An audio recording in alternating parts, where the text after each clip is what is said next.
Angela Clark is suing her stepfather, security guard Michael Clark, for an unpaid loan. Angela says Michael needed help to get back on his feet after he was released from prison. This is case number 53 on the calendar in the matter of Clark versus Clark. Parties have been sworn in. You may be seated. Ma'am, have a seat, please. Miss Clark, this is your father, is that right? Correct. And your mother is standing to your side? Correct. You recently lost your sight as a result of an illness? Viral encephalitis. I was bit by an insect. You have no vision at all? Light and dark sensation only. And when did that happen? June of last year. Is there any treatment for it? No, ma'am. It's permanent. What kind of work did you do before? I was an oncology and hospice research nurse. Your lawsuit says that in 2001, your father was released from a prison term and needed to borrow some money, and you loaned him $1,000. He paid you back, according to your complaint, $300. Now that you are unemployed and money is really an important issue for you, you want the money back, the rest of the money that he promised to repay, $700. And your father says that he paid you back every penny of the money he borrowed. It was $900, but he paid you back every penny. Is that right? Correct. When were you released from prison, Mr. Clark? January 2000. And how long had you been incarcerated? 5 years. Tell me about the loan that your daughter made to you. When was it? It was after I got out of prison in 2000. I did 6 months in a recovery system. After that, I had purchased a car, and the transmission went out, and I borrowed $1,000 from her, which she did not send me $1,000. She sent me $900 because it cost her $75 to send it to me. So that cost her $75 to send it to you, so that's almost $1,000. But for the fact that she sent you the money, at the present, she wouldn't have had the expense. Right. At that time, I was going through a separation with my ex-wife, which is here as her witness. She was having me put in jail at the same time, which my parole officer at the same time was understanding. For what? Domestic violence. Okay. I went to court for it, and it was... Okay. You started to pay her back when, sir? After I moved to Columbus. And when was that? 18 months later. When did you send him this money? February of 2001. And how did you send it? By wire? Western Union, and that's why I sent him $925, because they charged me $75 to send it, and he agreed to that prior to me sending it to him. When did your father make his first payment? Well, he wrote me a check, but it bounced. When was that? Do you remember? February of 2002. So then he was supposed to pay me when he got his taxes back, but they kept his taxes because he defaulted on a student loan. So he still didn't pay me. I, by then, was financially having some difficulties of my own, and I asked him, I said, since you can't pay me back, like you said, can we make arrangements for $100 a month? So at least I would be able to do what I had to do, and he agreed to that. And when was the first payment? He started working at the strip club about 2 months after that, and I got my first payment. He paid me in all quarters. And then... that would be around August of 2002? Yes, ma'am. And then the next time he paid me was a month later. He paid me another $100, and that was like in quarters and ones. And then the last payment... Why were you giving her money in quarters? Mainly, most of that was tips. Tips made. I was paying her 3 times a week. That's untrue. It was in tips. That was well, why... Mr. Clark, were you annoyed that your daughter... Listen to me carefully, sir. Were you annoyed that your daughter was asking you for this money back? No, ma'am. Well, then, you're a grown man. You can take quarters, and you go to the bank, and you turn in the quarters, and you get dollar bills or $10 bills or $5 bills to repay your debt. You don't act like a baby and give your daughter quarters, $100 or $200 in quarters. That's ridiculous. He could have... Shh. Sorry, Your Honor. My tips are ranging from $1 bills to $10 bills to $20 bills. I make at least $500 a night in tips. I give her $100 a night 3 times a week in tips. Sometimes it is all ones. Don't speak yet. Yes, ma'am. Sometimes it is all ones. Oh. But never no quarters. And there's no one uses change in the strip club. Okay.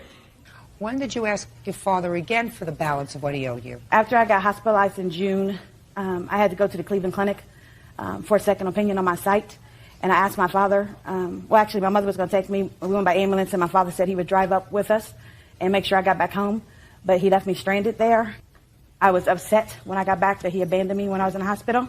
So I went to see him in October, and that's when he told me that he had no intention of paying me, that everybody wants something from him. And he can't well, get tell me about that conversation, Miss Clark. You said, No, well, first I asked him why he left me stranded because he wouldn't return any of my calls. So finally, and what did he say to you? He didn't answer it. He started saying, well, the reason I had to leave you up there is because if you needed blood, I couldn't give you blood. Let her answer. And- sorry. Okay, let her answer. She's doing just fine. He said that he couldn't give me blood if I needed blood because he's my stepfather, not my regular father. And I was like, so you left me stranded for blood I never even needed? And then I kept trying to call him on the phone to find out why he left me, but he would never call me back. So you... So I finally, when I found him, I asked him, I said, you know, I really need this money. I got a mortgage and a car note. And what did he say to you? his exact words were, everybody wants something I can't give them. You can't get what I ain't got, and I ain't giving you nothing. And at that time, I started getting emotional, and my grandmother walked in, and I left. Judge Judy continues in a moment. Angela Clark says her stepfather, Michael Clark, owes for an unpaid loan to get back on his feet. Michael says he was in prison for over 15 years. Now, sir, I'd like you to tell me when you claim you made payments to, this is your stepdaughter? Mm-hmm. To your stepdaughter. When I started making payments to her, I'd give her $100 a week, sometimes twice a week, sometimes three times a week. Do you remember when that was, sir? Every week. After Starting the date of the, I started work in 2001. It was like 18 months after that, 2001. After 18 months, you paid her, and it took you just a couple of weeks to pay her off. Yes, ma'am. Okay. Do you have any biological children, sir? 2. I have. How old are they? Actually, I have more than that. By my ex-wife, there's my set of twins. How old are all your children, sir? They range from 38 to 10 years old. So how come you asked your stepdaughter for money? She was the closest one to me. Yep. That is true. Just a second. So, of your biological children, nobody would give you money, but you asked your listen to me, you asked your stepdaughter for money, and she gave it to you, right? Yes. Now, if that's true, because you say she was the closest to you, right? Yes. Let's say she needs $700 now. Let's say, and I'm not saying that I believe you, let's say you paid her. Why wouldn't you just give her $700? I pay child support. I pay rent. I have to live. What's his mother? Attorney fees that I have to pay, that I'm still paying. If she really needed the money, I would do whatever it takes to get the money and give it to her. Well, evidently, sir, she really needs the money. She wouldn't bring you to court, sir, unless she needed money. Having the children, biological children that I do have, I don't know where they live. I did 15 years in prison. I don't know where they live. Well, Angel evidently they weren't close enough for you to find out where you were. Angel is the only one that I knew at the time where she was. Yes, ma'am. I'm sorry, but he took his daughter to the strip club where he lives. She lives 4 blocks from us. He helped her move into her apartment. He knows where all his children are, every one of us. And I didn't know he was my stepfather until he abandoned me in the hospital, and I still gave him the money. I have to make a judgment Yes, whether ma'am. I believe that somebody who opened their heart and gave to a parent/step-parent money when they needed it and waited years in order to get paid back would make up a story about still being owed the balance of a loan, or whether there is a ring of truth to her statement that in response to her saying, I need my money now, you said to her, everybody's looking for a piece of me. They can't get what I don't have. Just like what you said, Mr. Clark. You got children, you got biological children, you got child support, you got lawyers, you got rent, you got everything else to pay. So that sounds like words that probably came out of your mouth. That everybody's looking for a piece of me, and you're going to get disability, and you're going to get workman's comp, or you're going to get whatever else you're going to get, and you're going to be just fine. Stop looking at me. I'm just an old man who's trying to make ends meet. Well, you make ends meet after you pay her back the $700 that you owe her. Judgment for the plaintiff for the amount of $700. That's all. Parties are excused. You may step out. I'm grateful that I got my $700, but what he did today is going to cost him a lot more than that because now he has no relationship with any of his children. She brought my ex-wife in here and just divorced her in December, so she just want to antagonize me. Well, not only did he leave me stranded and not pay me, but since I've been ill and lost my vision, I haven't heard from him, not once in the last 9 months since it happened to me. I love my daughter. But when she first told me, when I first found out she was in the hospital, I was concerned about the blood thing. I panicked about it. I got stressed about it. He didn't want a relationship with me when he owed me money. I'm sure he doesn't want one now that he actually has to pay me the money. Pauline's mad at me. Dottie's mad at me. Angel's mad at me. Half my kids are mad at me because of this family here. So I'm not worried about it anymore. I got a life to live, and I'm going to live it. And now the next case. All parties in the matter of Troy versus Shaw. Step forward, please. Retail salesperson Patricia Troy is suing her ex-boyfriend, retail assistant manager Charles Shaw Jr., for the return of money meant to secure an apartment. Patricia says Charles lied about wanting to live with her. Ms. Troy, the defendant is your former boyfriend, and according to your complaint, you gave him some money in order to save up some money to put down on an apartment for the two of you to share together. After you gave him the money, he decided he no longer wanted to be a couple, and you want your money back. Yes, ma'am. That's what the case is about. Yes. Mr. Shaw acknowledges that you gave him money, right? Yeah. But Mr. Shaw says that the money was a gift. You had given him money in the past. It had absolutely nothing to do with an apartment, and there was never an expectation that he would return that money to you should the relationship go south. So, how long have you known him? Since September of 2002. And I gather from your complaint that there was a time, Mr. Shaw, that you were incarcerated. Is that right? Yes. When was that? From March of 2003 until April of 2004. What were you incarcerated for?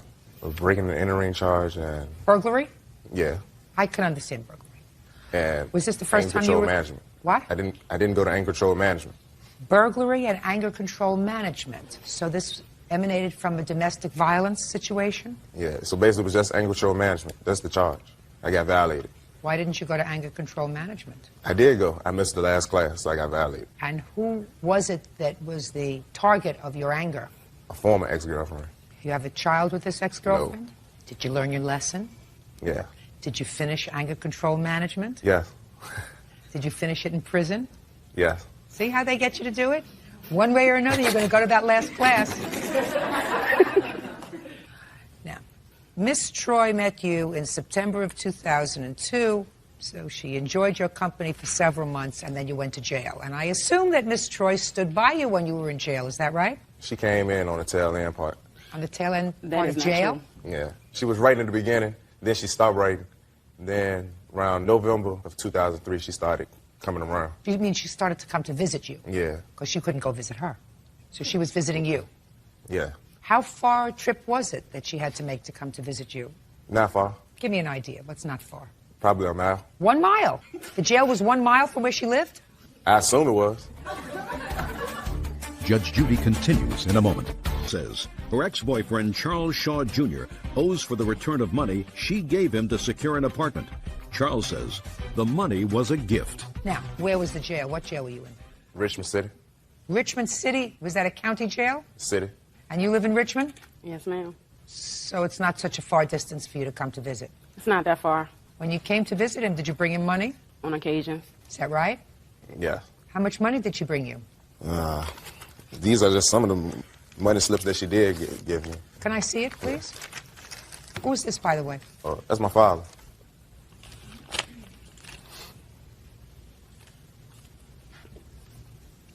$20 on March 13th, $30 on March 27th, $30 on April 12th, $50 on January 22nd. All that money she didn't bring me. My father gave her the money to bring to me. That's Why not didn't he complete. come to bring it to you? Because my father owns a furniture store, and she was working for him at the time. So during that time, he was at work. When she came to visit, she just brought the money down. But it was not always his money, Your Honor. Sometimes it that was money yours. came out my pocket, and I also have some receipts. Those are the same receipts. Okay, I have receipts. Different Okay. dates. So sometimes his father gave you money to bring him, sometimes you brought the money yourself. Now, tell me about the money that you claim you gave him for the apartment, Miss Troy. Okay. He got out of jail. Yeah, he came home in May. Look at me when you're talking. He came home. We were still dating, supposedly. It came to a point where he went out of town, supposedly went to New York or whatever. We talked about our apartment. We had conversations about the apartment. I also have the letters where the conversation started when he was incarcerated.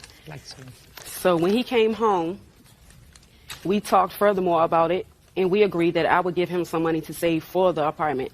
On the first occasion, I gave him $180 in cash. On the second occasion, he came to my home and picked up $200 in cash. Well, what did he say when he picked up the $200 in cash?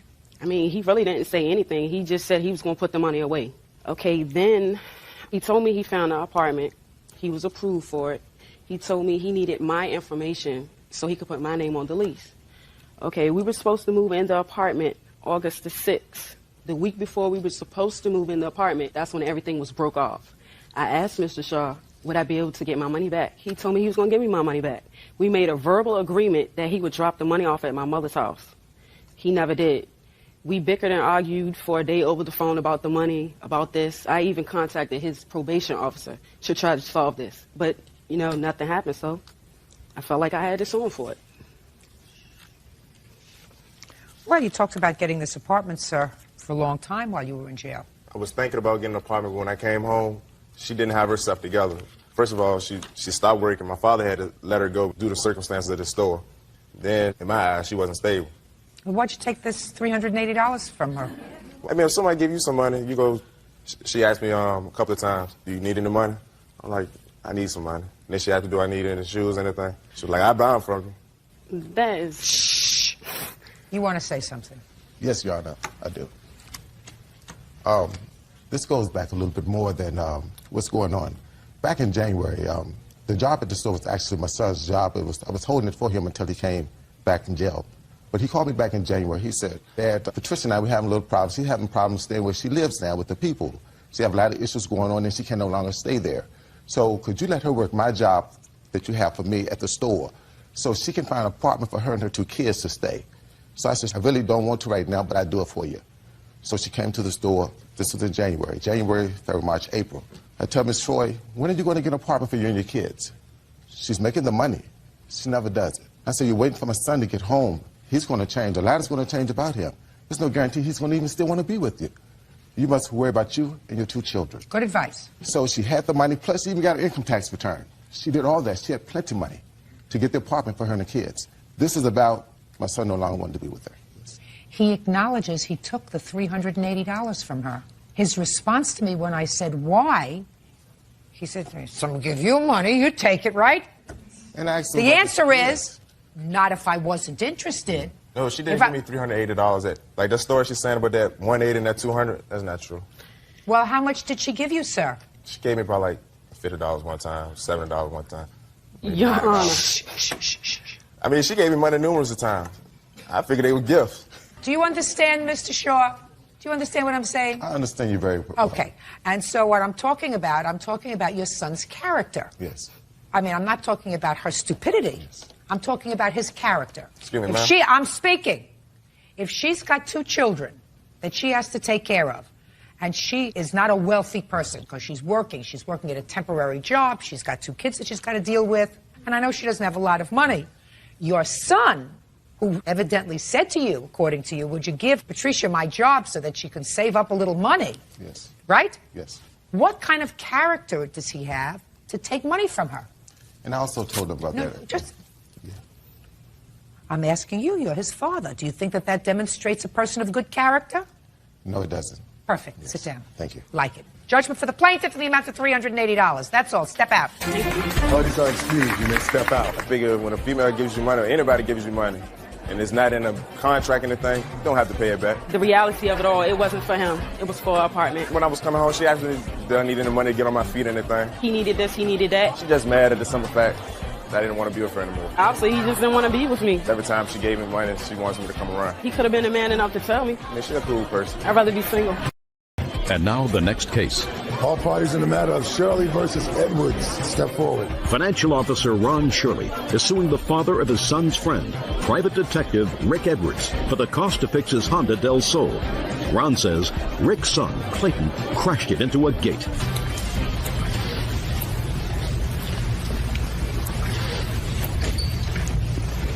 Tell me your first name. Scott. How old are you, Scott? 17. Clayton, 16. And these are your fathers. Yeah, that's correct. Yes. According to what I read, Scott, you were out driving your father's car, with your father's permission, I assume? That's correct. And you let Clayton drive your father's car. Yes. Clayton had an accident while driving your father's car, And Mr. Shirley, you want Clayton and his father to be responsible for the damage caused while Clayton was behind the wheel of the car. That's correct. Mr. Edwards says it is not his son's fault, and therefore he is not responsible for the damage. Correct? Yes, ma'am. Okay. Scott, tell me when this accident happened. Last year, August 13th, I think. Who was in your dad's car? It was me on the passenger side, and he was driving. How did it come about that he was driving? He asked me if he can drive my car home. And Is that right? Yes, ma'am. And what did you say? I said, okay. What happened, Clayton?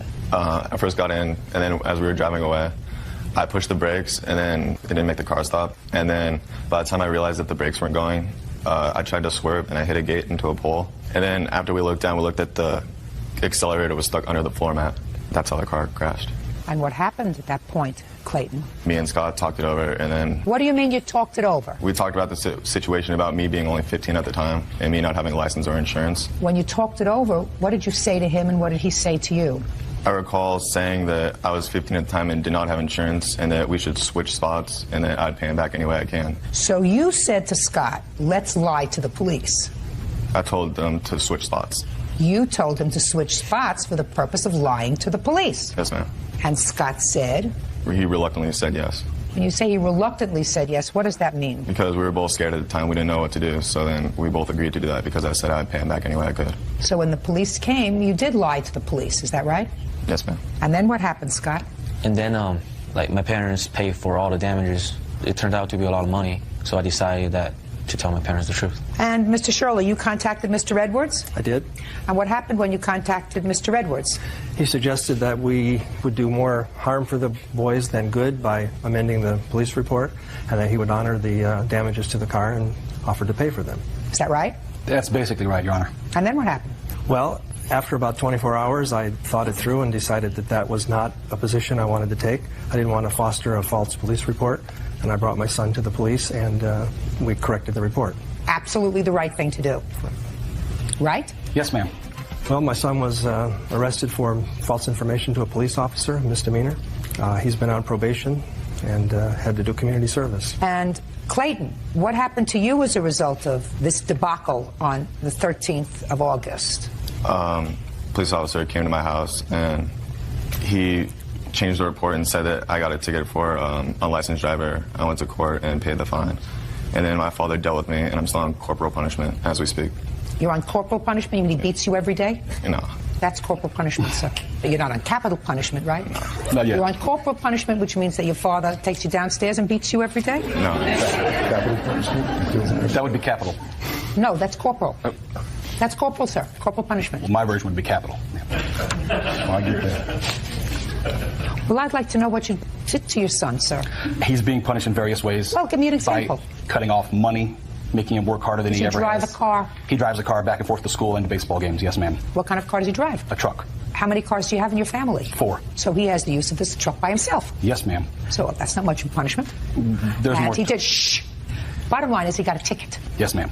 And how much did it cost you, Mr. Shirley, to fix the car and to fix the gate? Well, the gate was covered by insurance. Unfortunately, that's a claim on our insurance. That was around $8,000 or $9,000. The car itself was over $3,000. And your son now has an arrest, and he's doing community service. Right.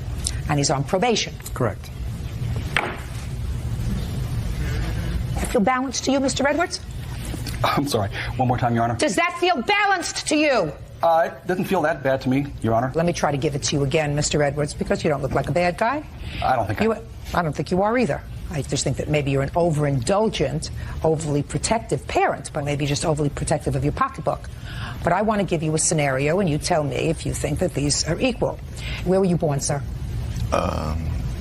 California. You had to think about that? You had no idea where you were I was born? trying to think of the city. You were born in the state of California, Yes. the United States of America. Yes. Is that right? Yes. Scott, where were you born? China. And when did you come to the United States of America? 3 years ago. And this happened last year, is that right? Yes. So that you were here for 2 years? Yes. Okay. So you have somebody born in the state of California, someone here for 2 years. You say, let's lie to the police. According to you, reluctantly, because you gave them a little bit of a pressure, because you knew you were going to have real trouble if you were caught behind the wheel of the car, right? Yes, ma'am. Absolutely. You said, we're going to tell the police that you were driving. Scott said, all right, maybe I'll get in trouble if I let you drive. So he said, okay. He fessed up.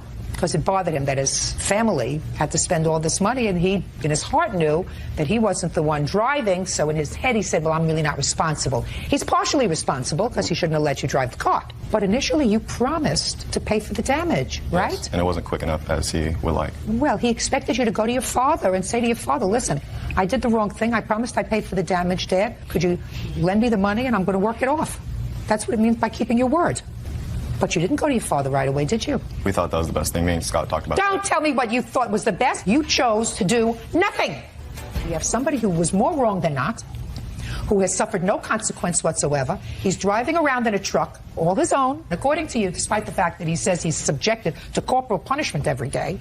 You say he's got to work a little bit harder than he used to. Much harder. Well, he should work a lot harder, sir, because he should pay you back the money that I'm going to order you to pay, because your son is at least partially responsible. And in my view, I have to attribute the cost of this act between the two of you.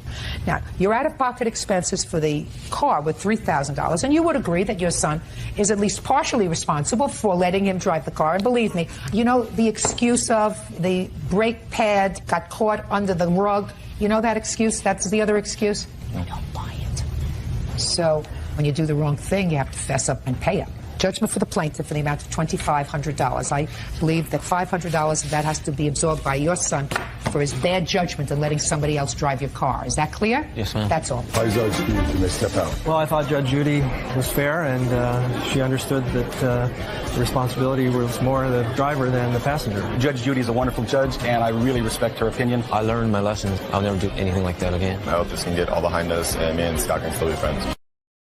And now the next case. All parties in the matter of Fernandez versus Holt. Step forward. 18-year-old homemaker April Fernandez is suing her boyfriend's sister, 24-year-old nurse's assistant Sheba Holt, for the return of a security deposit. Sheba says she kept the money because April ran up a $400 phone bill. Miss Fernandez, I assume this is your boyfriend? Yes. Your brother? Yes. According to what I read, Miss Fernandez, in your complaint, you had been living with Miss Holt. Her mother. And Correct. she lived there too? Yes. With the boyfriend. And there came a time when you and Miss Holt decided to rent an apartment together. You gave her a deposit, $300. Yes. And then you changed your mind. Yes. Why did you change your mind? During the time my son was in the hospital, and she would come up and visit. Is he the father of that child? Yes, he is. How old is that child? Now he's 4 months, 5 months actually. Right. And during the time my son was in the hospital for surgery, he's only a couple weeks old, and my boyfriend and I planned to get our own apartment. We were living at his mom's house rent-free, and we were trying to save our money to get our own apartment. She came up with the idea that let's live together and we'll split the rent. So I went along with it. She picked me up, took me to the bank, I withdrawed money, and the day later I got released from the hospital, asked her to pick me up, and she never showed up. So I changed my mind, and I asked for my money back, and she never paid me back. That's incorrect. She lived with me because that is my home also. I pay half the bills. I pay the phone bill. I pay half the mortgage, everything. Me and my mother share the home. And so, yes, she was living with me under my roof. That's fine. She gave you $300. You don't deny she gave you $300. No, I don't deny that she gave me $300, but I also don't believe that I owe her $300. Well, that's what you have to explain to me. Well, I have a phone bill here from when she stayed at my house. I did say that she can stay rent-free until after she had her child, but I didn't say that she can run my phone bill up. Incorrect. And so when I got my phone bill and seen all these collect calls that she accepted from that young man who was in jail, I didn't feel like I needed to pay her $300 due to the fact that mortgage was due. We were all still living in that house. Okay, I got it. Step.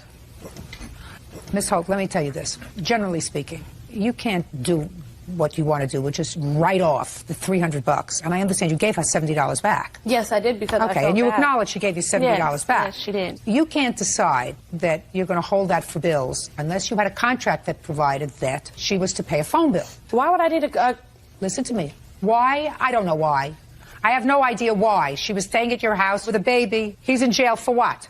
Anything. What in me? But no. Oh, I was in jail for a probation violation because I didn't show up to court, failure to appear. And so I had a warrant for my arrest, and I got put in jail for 2.5 months. And then I got out, and... What had you been convicted of? What have I been convicted of? That was my question. You have the answer. Well, I got convicted of what was it again? It was it was grand theft, but that was in 2000. 2000 grand theft. I want to know what you were violated on, sir. What underlying crime were you violated on? I was violated because I had a dirty pee test because I, smoked weed or whatever. Oh, my God. So I got in trouble for that, and I had to do 3 months, and I got out, had a baby, and, I wanted to get myself together and get out of my mom's Sounds like house. the American dream to me. Yeah. Sit down. I Okay. have enough. Miss Holt, Your Honor. Miss Holt, listen to me very carefully. Sure. You owe her $230. Who are you living with now? I still live at my same house. Perfect. With your mother? Yes. What about him? Me. And he comes in and out as he pleases, bringing his little entourage to come live on me. Do you know why that is, Miss Why? Holt? Because your mother permits it. Well, anyhow, I listen live to there, me. though, No, and I listen. pay half of the bill. Am I speaking? When I speak, you don't. Take your hand off your hip. Only attitude here is mine. That's right. Your problem is you live with your mother. This is her baby. No, No. He's her baby. You're grown up. You work, right? Yes. You help pay the bills? Yes. You have a responsible job? Yes. You've had it for how long? Forever. Forever? Yes. He will always be her baby because he's never going to grow up. He's never going to be responsible. You have to find your own place because your mother is always going to let him come back into the house. Always going to let him come back with his entourage, and it's always going to irritate you. So if you want to be free of that stress and aggravation, find your own place. Now I'm going to listen to you. Okay, Judge, I just don't understand why she is suing me when I pulled her out of a situation where her mother, she's pregnant at 18 years old, 17, and her mother's getting ready to send her to jail pregnant. You know what I'm saying? My mother, I don't want you to interrupt her. And, all these things, and she's putting her out. And I stopped what I was doing when this fool called me from jail saying, can you rescue my broad? So I go get her, bring her to my house, you know what I'm saying? Let her live in my room, rent-free, and this is what I get. This is what I get in return. I get sued for taking care of this youngster. Miss Holt. She's wrong. I'm wrong for taking her into my home. Don't speak. Letting her use me, that's what I'm wrong for. Miss Holt. Yes, ma'am. You are morally correct. You cannot, however, take her $230. Do I think that she's right to sue you after living, on me for over 6 months? Do I think so? I think she lacks a certain amount of character. Yes. Right? But it looks like for every pot there's a cover. You get it? You get it? Yes, I do. Good. I'm glad I gave you a good laugh. Judgment for the plaintiff in the amount of $230. Listen, don't be such a good person anymore. You're right about that. And find your own place, because your mother's always going to take him back. Goodbye. Goodbye. Parties are excused. You may step out. I knew that I was morally right anyway, whether I was going to win or lose today. She stole from my son and expects to see him. I don't think so. Now I hardly even get to see him, through all my help and everything. It can be a possibility if she changes her attitude and changes the way she acts towards me and stop being so sneaky and conniving. I'm going to go right and I'm going to let him go left like he always does. Underwood is suing her ex-boyfriend, construction worker Sean Burge, for a loan to have his truck lifted and for impound fees. Tammy claims Sean lied to her about being married.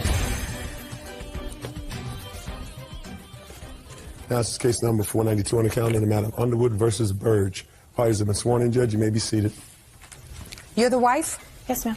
You're the girlfriend? The ex-girlfriend. You're the bargain? Don't see it. There's something special that's just between you and you. Miss Underwood, according to your complaint, Mr. Burge and you were involved in a relationship. You didn't know that he was still married at the time. Correct. And you loaned him money. Loaned Correct. him money to do something called lifting his truck. I don't know what that means. You'll explain it to me in 10 seconds or less. Then you bailed out his car when it got impounded.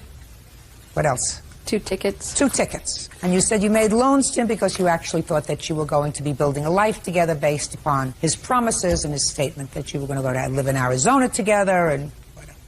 When you tried to find out when he was going to pay you, you went to his house and lo and behold, his wife answered the door. Correct. Mr. Burge says everything that you gave him that he acknowledges he took were given as gifts. Yes, Your Honor. And he never fooled you. You knew that he was married and that he had children because he has tattoos of them all over him. Tattoos does not mean that he's still married or the fact that... And he says he doesn't owe you a quarter. Right? Yes, Your Honor. How long are you married, Mr. Burge? Over 6 years. You have children? Yes, 4. When did you leave your wife? Around April, May. And when did you meet Miss Underwood? Right at the end of May. Where? Through an ad in the paper. What kind of an ad? It was like a penny saver ad. What did it say? Shh, quiet! It said, this is who I am. And so I responded to it. She sounded interesting. Why, after 6 years of marriage and 4 children, you separated? In a couple of weeks, you felt the necessity to find somebody else? It's just I like having someone around. I wasn't out to build a relationship. I was out to find a friend. And, things were going good with us. And when, for the first time, did she give you money? It would be September 9th, if I'm not mistaken. Right? Yep. September 9th. But I didn't give him anything. Shh. Tell me what she gave you money for. She did a lift on my truck. Well, I don't know what that means. A lift for your truck means it's raised off the ground? It raises it off the ground with bigger tires. Why did you need that? It was just something I wanted. You have 4 children, so don't you think you should want to send them more money than raise your truck off the ground? My children are well taken care of. How much money did you earn? Say again? How much money did you earn? I was making $15 an hour. Oh, my God. A fortune. So what you're telling me is, on $15 an hour, you can support your 4 children and you. My wife works also. How old are your children? Twin 9-year-olds, a 5-year-old daughter and a 4-year-old boy. And who watches them when you're both working? Daycare. Who pays for the daycare? We do. Really? Your wife must be a very successful CEO of a major company. No, she just works very hard for what she gets. Harder than you. We work equally. Really? What kind of work do you do, Miss Burge? I work for the phone company. What's your annual salary? 54. So you're the primary breadwinner in your family? I make more an hour, yes. Stand up. How many months were you separated from your husband? Roughly about 6. How much money did he send you for support during those 6 months? We still live together, but we just stayed. Is what you're telling me, Miss Burge, that you still lived under the same roof while you were separated? Yes, ma'am. Did you know that, Miss Underwood? No, I did not. You think your husband told that to her? I don't know. Trust me. Did he tell you about Miss Underwood? No, we didn't share personal stuff about each other. Only 4 children. Did you ask him where he got the money to have his truck lifted? No, ma'am. Let's see. Where did Mr. Burge tell you that he was living? He said exactly where he was living. Had you ever been there to visit him? No, because he was always at my house. How often was he at your house? A couple times during the week, not for very long, but he came over a couple times during the week on Sundays, because Sunday was his only day off. But you never went to his house until you were looking for him for the money? Until New Year's Eve, correct. Well, you weren't looking for him for money New Year's Eve. You were just looking to find him? I actually was just looking to find him because he told me that we would be together, and then his friends called and said that he was drunk and passed out, so they were taking him to their house. So I decided that enough was enough, and I wanted to go find out what was going on, and lo and behold, the wife and 4 kids answered the door. Mr. Burge, did you tell Miss Underwood that you were still living at home with your wife? No, I didn't, Your Honor. Why not? I didn't see it as relevant at the time. We were just friends. Well, you were friends. You were intimate. Yeah. You had taken money from her. Yeah. You knew that she had feelings for you. Yes. Did you feel as if you were being honest with her? Not completely, no. Right. I think you got the better end of the deal. I think so, too. Unfortunately, she didn't find out about his character until they had 4 children together. That's her problem. That's her problem. And not only that, she can have him. I don't want him. She can have him. Judge Judy continues in a moment. Underwood says ex-boyfriend Sean Burge owes for having his truck lifted and for impound fees.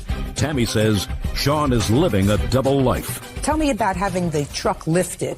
He said that the weight of all the tools and stuff he used for work weighed the truck down too much, so if we did that, then it wouldn't be as much of a strain on the truck. And at that point, I'm agreeing that, we're going to try and start a life. We had already talked about starting a life. And I told him, okay, I said, this is the deal. I have a credit card that just got paid off. We could do this, but you have to make the payments on it. And he said? He said, okay. He said that would not be a problem. He would be able to make the payments. So we... Now let me hear your version of the truck, sir. Your Honor, weeks before that, we were talking. My birthday was coming up in October, and she asked me, what do you want for your birthday? Jokingly, I said, I'd like to get my truck lifted. I never made arrangements to pay anything back, because if I could afford to pay her back on it, I would have paid for it myself. What was the next thing you paid off for him? His truck got towed, When did your truck get towed? I don't remember the exact date. And what did you do when you found out it was towed? I called to her and asked her if she could get it out. Why don't you call your wife? I didn't choose to. You can either have a happy life or an unhappy life. The choice is yours. Do you understand? I understand. Just because you make an initial mistake doesn't mean that you have to go through your whole life suffering for it. How much did it cost to have the truck lifted? $32.50. How much did it cost to get the car out of impound? $318. And now we have the tickets. What about the tickets? Did he ask you to pay those tickets? Yes, he called me at work and said, can we afford for you to pay the tickets? And I said, there's no we. I can do it if you can make the payments. I said, you have to agree to make the payments. How much were the tickets? One was $606 and one was $446.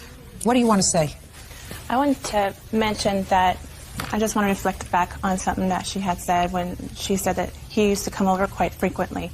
He works Monday through Saturday, and he was only gone on a Sunday a few times that I can recall. Well, what do you think that this phantom relationship that he had with Miss Underwood was?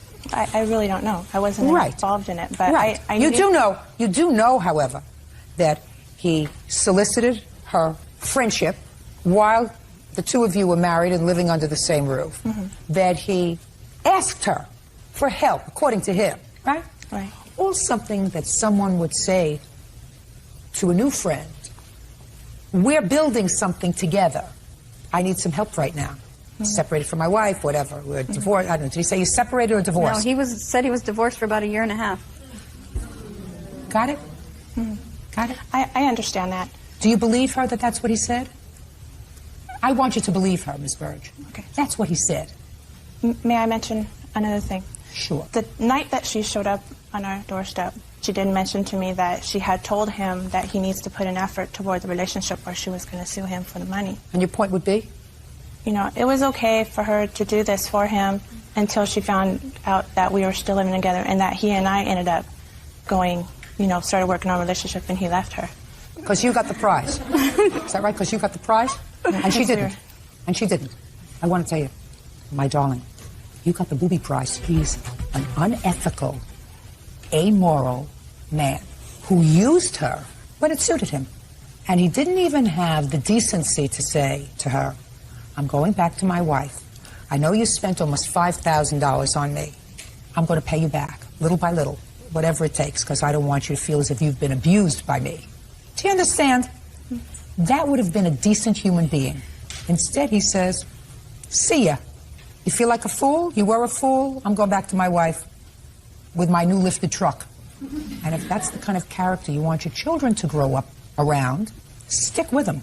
You will reap what you sow. The next fool will be you. Judgment for the plaintiff in the amount of $4,620. Thank you. That's all. Why did you excuse? You messed up out. We started building a life together. He said he loved me, and I never knew about the wife until New Year's Eve. I didn't lie to her about anything. I might not have told her things, but I didn't lie to her. We had all kinds of plans. It wasn't just like a month, okay, boom, done, It just didn't work between me and her. Christmas, he promised my son he would be there, and all of a sudden didn't show. Mistress is a mistress, You end up coming out with everything or you come out with nothing. It really hurt, because I was in love with him, but she can have him. Lindsay is suing her ex-boyfriend, barber John Williams, for unpaid loans and for his share of a Cancun vacation.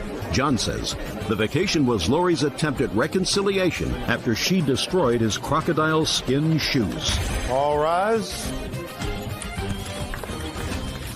Now, this is case number 486 on the calendar, the matter of Lindsay versus Williams.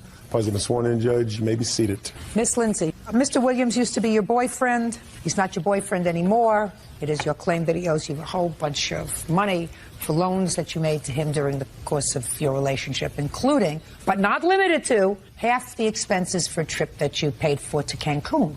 Yes. Mr. Williams says that he owes you nothing. Whatever money that you did give him was sort of boyfriend-girlfriend thing. There was never any agreement to pay back that money, and that you had a hissy fit at one point and you cut his crocodile shoes. As a result of that, you felt guilty, so you invited him to go on a trip to Cancun, all expenses paid, right? Yes. When did you meet Mr. Williams, Miss Lindsay? In October of 01. And how long were you together? Until May of 04. Did you ever live together? No. I lived in Cincinnati. He was in Philadelphia. Were you under the impression that you were the only girlfriend? Yes, ma'am. Did you have a monogamous relationship, Mr. Williams, with Miss Lindsay? No. When did you tell her that you were seeing other people as well? After the day we came from Cancun. 2004? Yes. Okay. What money do you claim you loaned to Mr. Williams during the course of your relationship, other than the trip to Cancun? Well, over the course of our relationship, John seemed to have been financially in trouble a lot. I did loan him some money by way of, I said, now look, if you need this money, I will loan it to you, when you get on your feet, you can pay it back. Well, what if he never got back on his feet? He said, okay. He agreed to that. What I'm saying to you is, what if he never got back on his feet? Some people never do. I just would not have gotten your money back. Right. Are you back on your feet? Somewhat. Somewhat. You see, Miss Lindsay, a loan goes something like this. I am going to give you $1,000. Our agreement is you pay me back $1,000 when you get your tax returns in 2005. Now, what if you never get your tax refund back in 2005? Do you have a loan? Yes. No. You don't. If you say, I'm going to give you this $1,000, you're going to pay me back in May of 2005, hopefully from your tax returns. But if you don't pay me back from your tax returns, the loan has to be paid in May of 2005. Do you understand the difference? I do. Okay. So here's some money, honey. You pay me back when you get back on your feet. You don't even expect to get paid back. But I did, Your Honor.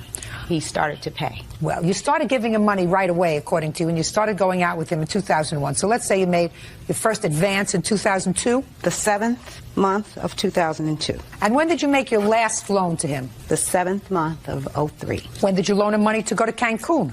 That was just on the credit card. We agreed to, we were going to go to Cancun. We had been to the Bahamas, and we received round-trip vouchers. I don't care where you're going to go. You gave him money in 2002. He never paid you back, according to you.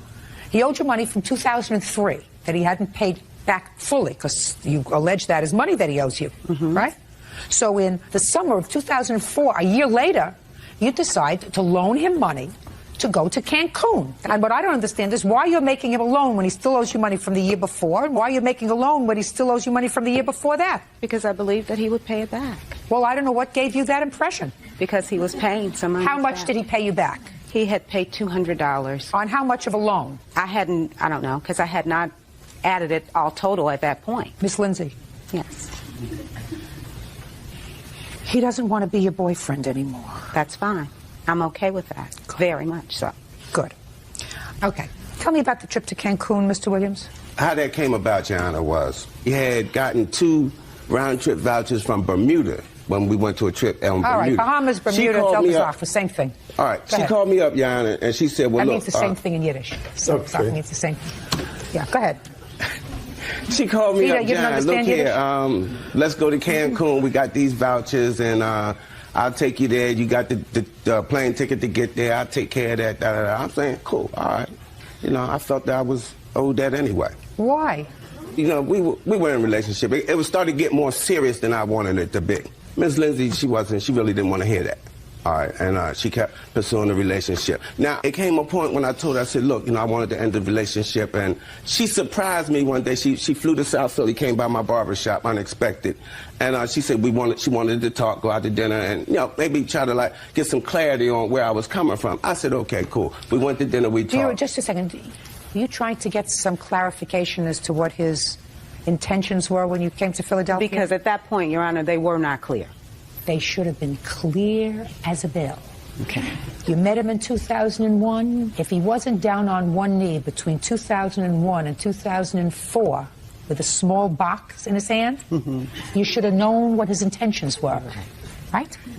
All right. So she came to the barbershop in Philly, and we went out to dinner, we talked. I thought she had got an understanding on just how I felt. I mean, that's the understanding I got. Okay. I asked, I said, Ms. Lindsay, you know, like, when you going back home? She said, I'm going back tomorrow. My plane leave tomorrow. I said, where you going to stay? Did you make any arrangements? Because, you know, see her to her hotel. She said, no, I didn't. You know, against my better judgment, I said, look, all right, you can stay over my spot tonight. You know, and go to the airport in the morning.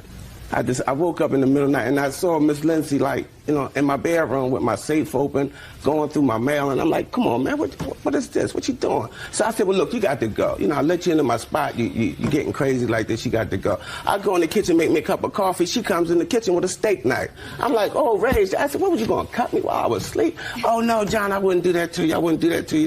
She what cut you your doing shoes? tonight? Yeah. But I didn't find that out. I didn't find that out till she went home to Cincinnati, because she called, left a couple of messages. You know, John, I need to talk to you. So I returned the call. What's going on? She said, I did something I regret, and I wanted to tell you before you found out. I'm like, what's going on? She said, I cut up your shoes. I'm like, oh, Ray. I looked down at my shoe rack. She cut up 6 pair of my skins, my Crocs, y'all. That's mean and evil. You don't cut up a man's shoe. What? That's mean. Judge Judy continues in a moment. Lori Lindsay says ex-boyfriend John Williams owes for loans and a Cancun vacation. John says Lori is a woman scorned. I did cut up his shoes. I knew you did. I did. I knew you did. I did. I cut up his shoes, and I cut up a couple pairs of pants. But, Your Honor, I did take care of those things. Miss Lindsay. Yes. All I'm interested in is the trip to Cancun. Now, you went on the trip with her, Mr. Williams, is that right? When did you return from Cancun? I believe it was in June. It was in May, Your Honor. After you came back from Cancun, sir, and went to Philadelphia, when did you call Miss Lindsay and tell her that you had a girlfriend? The next day. That night, Your Honor. Would you tell me why, Mr. Williams? My girlfriend grilled me.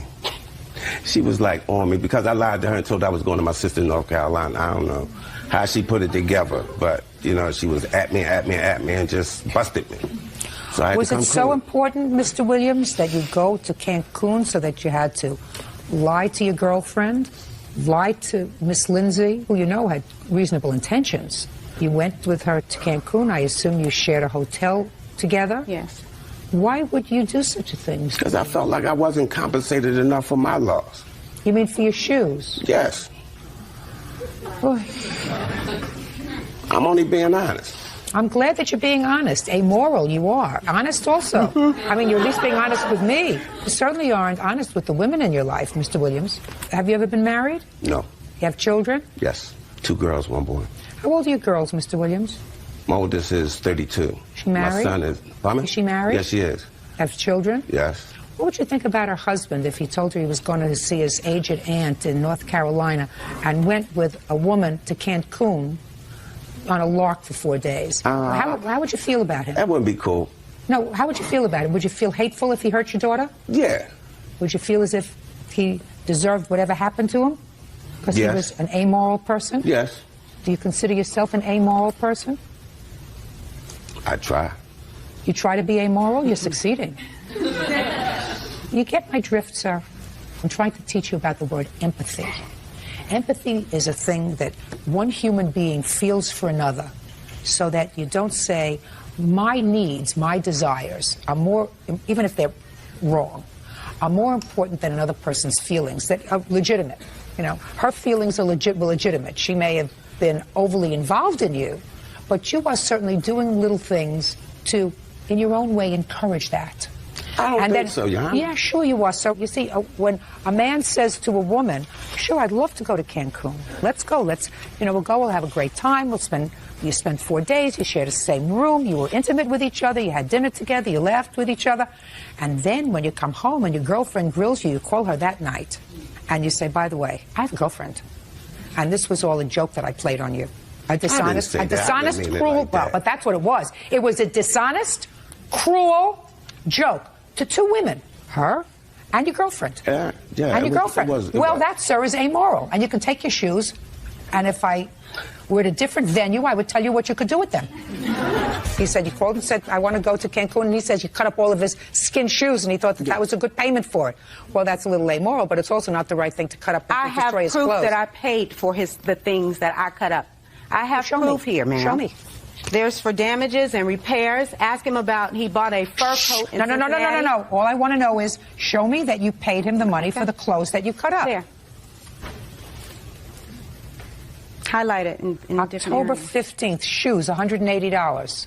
Did she buy you shoes, sir? 3 pair. Oh, she did buy you 3 pair. I never said that she didn't. Well, no, but listen to me, sir. What you said was, in your answer, I said when it came to... After that incident involving the shoes, Lori did everything she could to try to make it up to me. She bought me a pair of shoes to replace a few things she cut up, but it didn't come close to the amount she had ruined. So when Lori contacted me and wanted to take me on a trip to Cancun, I accepted, no strings attached. Ah. Yeah. Oh, Your Honor. Who was supposed to pay for the hotel, Mr. Williams? Lori. It was agreed upon. I didn't call him asking him to go to Cancun. When we got the tickets in Bermuda, almost a year before, we agreed that we were going to go. Okay. So we were in a relationship. Okay. Mr. Williams, not only did you go to Cancun and you hurt two ladies by going to Cancun for no reason, you got to pay for at least half your way. So I'm going to give Miss Lindsay a judgment in the amount of $750. Write him off. He's bad news. He's somebody else's problem now. Exactly. Very good. Thank you. Parties are excused. You may step out. I was going through some things, and I found out some things that I didn't particularly care for. When she handed me the steak knife, I was like, I thought she was going to cut me. Somehow they ended up sliced. I mean, that's mean. That's just mean and evil. Cut up a man's crotch. Come on, that ain't right. I didn't get all of it, but that's the price I paid for dealing with what I dealt with. In hindsight, thinking about it now, I'm glad she cut up the crotch instead of cutting up me. And now the next case. All parties in the matter of Hansen versus Fagan. Step forward, please. Plaintiff Norman Hansen is suing his ex-girlfriend, hairstylist Lisa Fagan, for the cost to renovate her salon. Norman claims he did the work and was never paid. Mr. Hansen, you and the defendant lived together for a period of time in her home, and it is your claim that while you were together, you did work for her in remodeling her salon. Is that a beauty salon? Yes, ma'am. And there was an agreement that she would pay you for that remodeling work. You finished the work. She didn't pay you. True. That's your claim. How old are you, Mr. Hansen? I'm 58 years old. And when did you move into Miss Fagan's home? Probably about a year prior to... What year did you move into her home? 2003, end of 2003. How long had you known her before? About 20 months. And how long did you live with her? Approximately a year, a little less, on and off.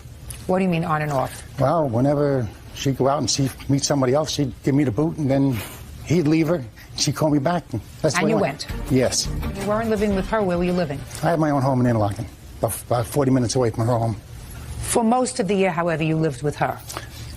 It was more convenient to live with her so I can get the projects done that she wanted done than having to travel back and forth. And plus, I'm disabled, and I'm on a fixed income, and it's easier to move in and save money than go back and forth every day. Now, what kind of projects were you doing for her? Okay, I built a privacy fence around the property. And when did you do that? How long had you been living there? It started around, I guess, March or April when she got her income tax check. We went up and bought the material, and I started. What kind of privacy fence was it? Wood? Yes. Sounds like a lot of work. It was. Did you have to pour cement? In some areas, yes. And how big a fence was this?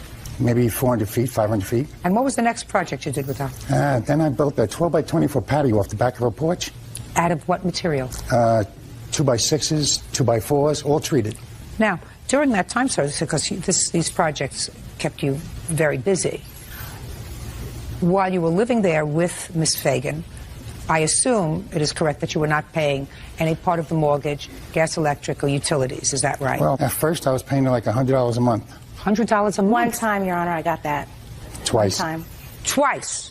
He says twice. Give him twice. He gave you $100 a month. That comes out to a little less than $25 a week. Is that right, sir? Yes, sir. Yes, ma'am. So we know that that's not really supporting yourself. No. Now, what was your main job, Mr. Hansen? In the salon? No, your main job. How do you support yourself? You're 58 years old. I'm on disability. What's the nature of your disability? I had a broken tailbone. That's the nature of my disability. I got a broken tailbone. Well, what does the broken tailbone disable you from doing? Almost everything up to about 3 years ago. And Just a second.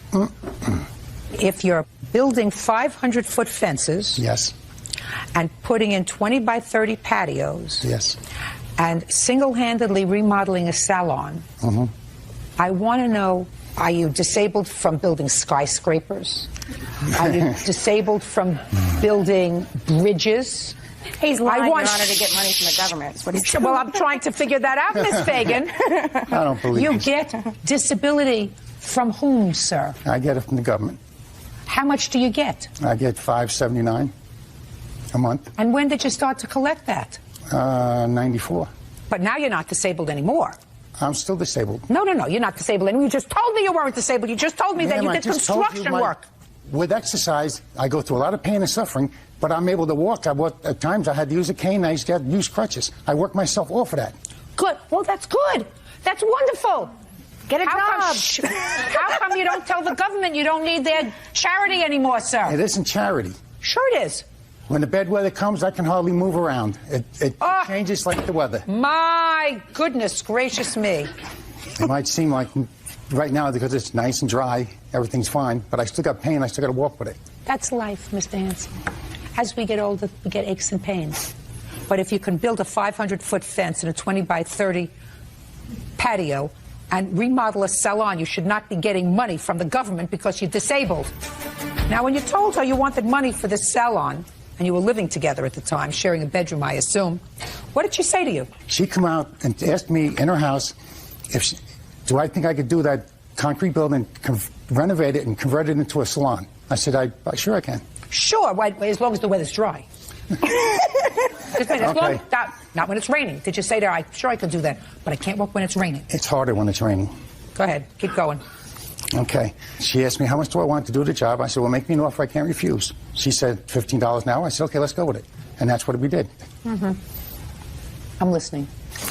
Where do I begin? What would you like to know? No, just say to me, when he said, why don't you, according to your answer, you said that when he said to you, you have to pay me for this job, you said to him... I said, are you kidding? I've been supporting you for a year and a half. Right on! No, you and the government had been supporting him. The only one who wasn't supporting him is said, Mr. Hanson, you're 58 years old. It's time you grew up, sir. And decide, I am a human being, I am a man, I have a responsibility to take care of myself. Not the government, not Miss Fagan, not anybody else. Get a job, call the government and tell them you no longer need their disability, because certainly we're going to send them a copy of this tape and let them know that you no longer need any disability, Mr. Hanson.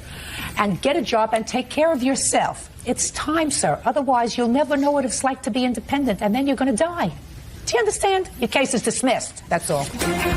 Parties are excused. You may step out. I think at first she tried to make it look like a family unit, but it turned out not to be. Because she likes the nightlife. Yeah, but I supported him for almost 2 years financially, so who used who? Found out that she was seeing somebody else, so that's when it was time I knew it was over. Well, he became very jealous and abusive. I violated the injunction by handing her a note, and I didn't say a word to it. I just walked away from it. And next thing you know, I had a cop pick me up, lock me up. I was in jail for like 8 weeks. That was the first violation of the restraining order, but he had domestically abused me in August. After 2 months in jail, I got no feelings for her at all. 23-year-old student Derek Carnahan is suing his ex-fiancée, medical secretary Samantha Parisi, for the return of an engagement ring. Samantha is countersuing for unpaid rent and the return of furniture. Order. All rise. Yeah, this is case number 525 on the calendar in the matter of Carnahan versus Parisi. Parties have been sworn in, Judge. You may be seated. Folks, have a seat. All right, this doesn't look like a very complicated case. Let's see how expeditiously we can deal with it. Can I have the ring, please? Mr. Carnahan, this is your former fiancée. She is the mother of your child. Yes, ma'am. You were engaged. You broke off the engagement. You want the ring back. Yes, ma'am. Tell me why you shouldn't have the ring back. He should not have the ring back because he has cheated on me. He was physically abusive and agreed to stop drug use in order to continue on with the marriage. And he did not do as he agreed. And what did you find out about first? Cheating or the drugs or being abusive? First was the abusive. Okay. That should have been your first clue. Arrivederci, adios, sayonara, whatever, goodbye. Who are you? I am her mother. Right. Good, sit down. You agree with me? Totally. Went through that for 7 years. Good. So after he abused you, you stayed with him for 7 years, and did he abuse you before or after you had a child with him? After. Before you had a child with him, he wasn't abusive? A little bit. More verbally abusive. Abusive is abusive. So, he's abusive, you have a child with him, then he becomes verbally and physically abusive. And when was he using the drugs, before or after you had the child? After. And what about you? I used drugs with him at the end. After? After the child, yes. And when did he cheat on you? In December of '04. So you think that you're lucky to be rid of him, right? Correct. Who's paying for the ring? My mother has for the past 5 months. Is that right? That's incorrect. Well, show me the bills and show me your checks that you paid for it. She did make 2 payments. We had a verbal agreement. I had a verbal agreement with Linda. When was the last time you made a payment? November. She made December and January. How many payments did you Your make? Honor, he stopped making payments. She moved back into my house in June. He immediately stopped making payments. On the ring? On the car. I'm not talking about the... I don't care. Listen. Okay, the I'm ring talking was about paid ring. for. What? The ring was paid for by my co-signing of a note on his car. So the car is actually Financed. paid off. I mean, the ring's actually paid off. I'm sorry. ring was just paid a upon second. purchasing. I see. So you used the car as collateral? Exactly. And they've got the car also. How much did you physically actually pay towards this ring? The whole entire amount. Well, you paid for it with the car loan. That's correct. And when was the last time you paid on the car loan? November. November, December.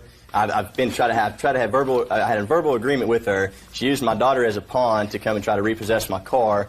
And, you know, I mean, they owe me money. Samantha owes me $500 previous to this. Just a second. I'm getting unsympathetic with you, sir. Okay. How much did the ring cost? $42.95. How much did you take out a loan on the car for? I put $1,000 down. I had $1,000 cash in the bank, and I put down $32.95 that I borrowed from the bank. Do you have the car?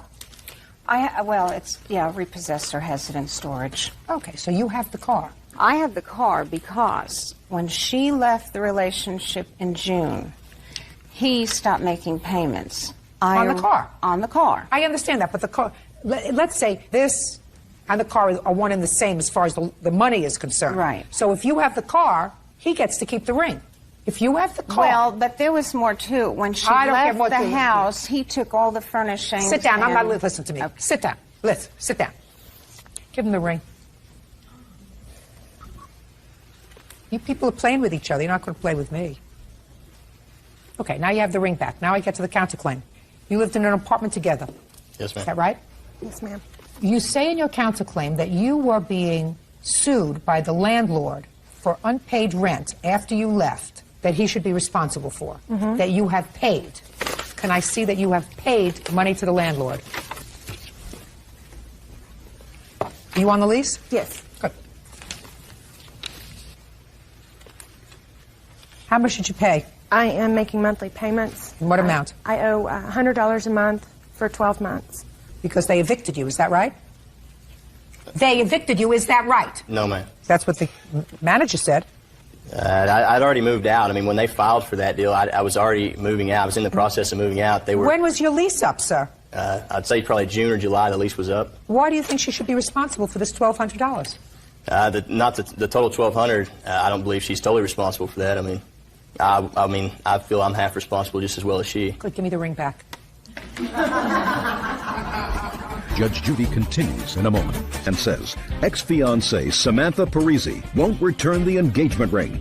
Samantha says Derek abused her and cheated on her. You threw her out of the apartment. No, I didn't totally throw her out. Oh, yes, you did. That's what you said. That's what you swore to in your complaint. You said, I broke up with her and told her to leave. Yes, ma'am. Okay. Now, when you moved into this apartment, who purchased the furniture? It was mainly my furniture. It's my furniture. I purchased the furniture. Show me. There's nothing I can show you. I mean, I've got a list of furniture she's got, that she took. And, I took some, and she took some. And She took some when she left? Yes. What did you take when you left? A bag with about a week's worth of clothing in it and the clothes on my What back. furniture did she take? She's got the big screen TV. She's got the kitchen Just tables. a second. 2 of them. Did you take the big screen TV when you left? Yes, I did take the TV. What else? DVD player, surround sound. Was that left? The DVD player was a gift from my mother for Christmas. And the TV? We had purchased that. What else did she take? All my daughter's belongings, her toys, everything of that nature. Well, where was the child living? The child was living with Linda. So why shouldn't she take the child's toys? She come and stayed with me, too. at given times. She took Listen everything. to me, sir. Yes. Why did you leave the TV there when you moved out? I didn't leave it out. She come over while I was gone and took all this stuff. Just a second. The day that she came over with the landlord, are you telling me that all the furniture was still in the apartment? Yes, that's what I'm telling you. All of the furniture was still in the apartment? There was a majority of the furniture in the apartment. I said, was all the furniture in the apartment? No, not all of it. What had you taken out? I'd taken. Be careful what you tell me. I'd taken my bedroom furniture. So the bedroom furniture was gone. What else? I believe the couch was gone. So the living room furniture was gone. What else? And that, I mean, that's about it. I mean, I took the couch, the recliner, and my bedroom furniture. Who bought the couch? I did. Is that right? The couch I do believe he paid for. And the bedroom furniture? My money also. Is that right? I've got the receipt here. It is in his name, but I have showing that the purchase was taken out of my personal checking account. Can I see it? Also, there's a mattress, a Serta pillow top mattress that my mother had purchased, and I don't have a receipt or anything on that. I have an estimate. Is that right, sir? She wrote a check for it, and I gave her the cash money. Well, where did she get money to put in a checking account? From me. Only from you? You were the only one working? Yes, at this time, she didn't work. She hasn't worked. She didn't work for over a year. I supported her and my daughter. She didn't go to school. She didn't work. She didn't do nothing. Well, who took care of your daughter? For a period of about 3 months, her mother was watching our daughter. And what was she doing? Nothing. You mean that your daughter was living with her grandmother? Yes, and Samantha did absolutely nothing. Just a minute. Let me understand this. Baby was living with the grandmother. Yes. And she was living with you. Yes. And you permitted that? I didn't want that, but at a particular time, my name wasn't on the birth certificate due to the help and coaching of Samantha's mother, Linda. So when Linda gets custody of my daughter, I went down to Oklahoma City and filed and put my name on the birth certificate to seek custody. I have a question for you. Would you stand up, please? You turned the truck. We're getting back to the truck. You turned the truck into the bank. Yes. Do you have anything from the bank indicating that they are going to come against you or Mr. Carnahan for a bulk amount of money? Because I assume that they've sold the truck. No, it's still in storage, and I do have storage the note with whom? That when they repossessed it, according to the law, they have to put it in storage for 10 or 15 days and give him the opportunity to pay the balance of the note. And what's the balance of the note? $2,600 and some odd dollars. She gets the ring. Thank you very much. Listen to me. This is how this matter is resolved. Sell the ring. Pay off the car. Got it? Yes. Get your name out of anything that has to do with his loan. He may get the car because it's titled in his name. He may get it back. Your obligation is going to be over. Do you understand that, sir? You don't like it? That's too bad. If she sells the ring and gives the bank the money, you should be able to get the car back. Well, the police have called her and told her they were going to press criminal felony charges if she didn't return the car, and she said... You should have made the payments, sir. You brought it on by yourself. You're a smart aleck. Should have made the payments, then she wouldn't have had any excuse whatsoever to have the truck repossessed. Clear? Good. I'm not getting into your furniture. It's far too complicated and really very unimportant. You left last summer. If the furniture wasn't so important to you last summer, it shouldn't be important to you this spring. Do you understand? But I don't believe that you should be responsible for rent on the apartment because he threw you out of the apartment. He told you to leave. On your counterclaim, I'm giving you a judgment of $1,200. That's all. Please excuse me. Step out. He made my life miserable, which resulted in using drugs, and I became a codependent. She was the only one issued a drug rehabilitation, so she's got the drug problem, not me. He's a liar. My daughter does not even visit him. She's not allowed to see him. I've got to hire an attorney and seek legal advice and have a paternity test done. You know, it's going to cost me a couple $1,000s, you know. He went out, he and his friends, and had a sexual encounter with a woman, and then her life really spiraled. It's obvious her mom coaches her through pretty much everything. I mean, this is, you know, her sixth marriage, so she's pretty in tune on how the legal system works. He's abusive and he's crazy. He's got major issues. And now the next case. All parties in the matter, Dwyer versus Dwyer. Step forward, please. Program coordinator Yvonne Dwyer is suing her daughter, 24-year-old fast food worker Danielle Dwyer, for unpaid rent when Danielle lived with her. Yvonne says she kicked Danielle out when she found drugs in her purse. Ms. Dwyer, the defendant is your daughter. Yes, ma'am. According to what I've read, you claim that your daughter owes you about $1,000 in rent for the 10 months that she lived with you. And she agreed to pay rent of $100 a month. She did not pay. Your daughter answers that she was arrested twice on your complaint. The first time was for check fraud or something. Yes. Your mother was the complainant in that case? When she got out of prison, she had restitution to pay. And the second time she was arrested was for the possession of, I think, marijuana in your home. You were, again, the complainant in that case. There was never an agreement to pay rent, according to her, and that's your defense. Yes, ma'am. Tell me about this check fraud. When was it? It was January of 2004, I believe. You were writing out checks on your mother's account? Yes, ma'am. In what amount? It varied. Small amounts, $50 maybe. Were you living at home at the time? Yes, I was. Is that the period of time that she was supposed to be paying rent? No, ma'am. And the period of time that she actually committed the check fraud was in 03. Pressed charges in March of 03 on that. But she was not paying rent at that time. It No, was ma'am, when she she was came not. out of jail after she was convicted. Actually, never. She spent a very short time in jail for that. She never served actual time for the fraud. You took a plea in that case? Yes, ma'am. With restitution? Yes, ma'am. Restitution A to be considerable paid to amount. your mother? Yes. In what amount? It was over $2,000. Did you pay it? No, I have not paid all of it. Did you pay any of it? Yes, ma'am, I did. How much? I'm not really sure. It How was much? a matter of time. $25. It was more than that, ma'am. 100? Possibly. It was very difficult for me to pay the money because I had a criminal charge and it was hard for me to find a good job. You can always get a job. You may not be able to get certain jobs. They're not going to hire you in a bank, but you can certainly get a job. Do you work now? Yes, ma'am. Where do you work? I work for a restaurant. Fine. You can always get a job. I assume you let your daughter move back into the house after this check writing episode because you felt sorry for her? Yes, and because I'm raising her daughter. How old is she? She's 8. We've adopted her, but she's still her mother. Who else lives in the house? My husband.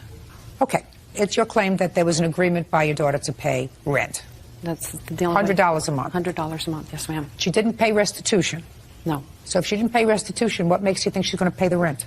Ms. Dwyer. I wanted to trust her. She's my daughter. Now, according to you, there came a time when she was arrested a second time on your complaint. When was that? That was in August of 04.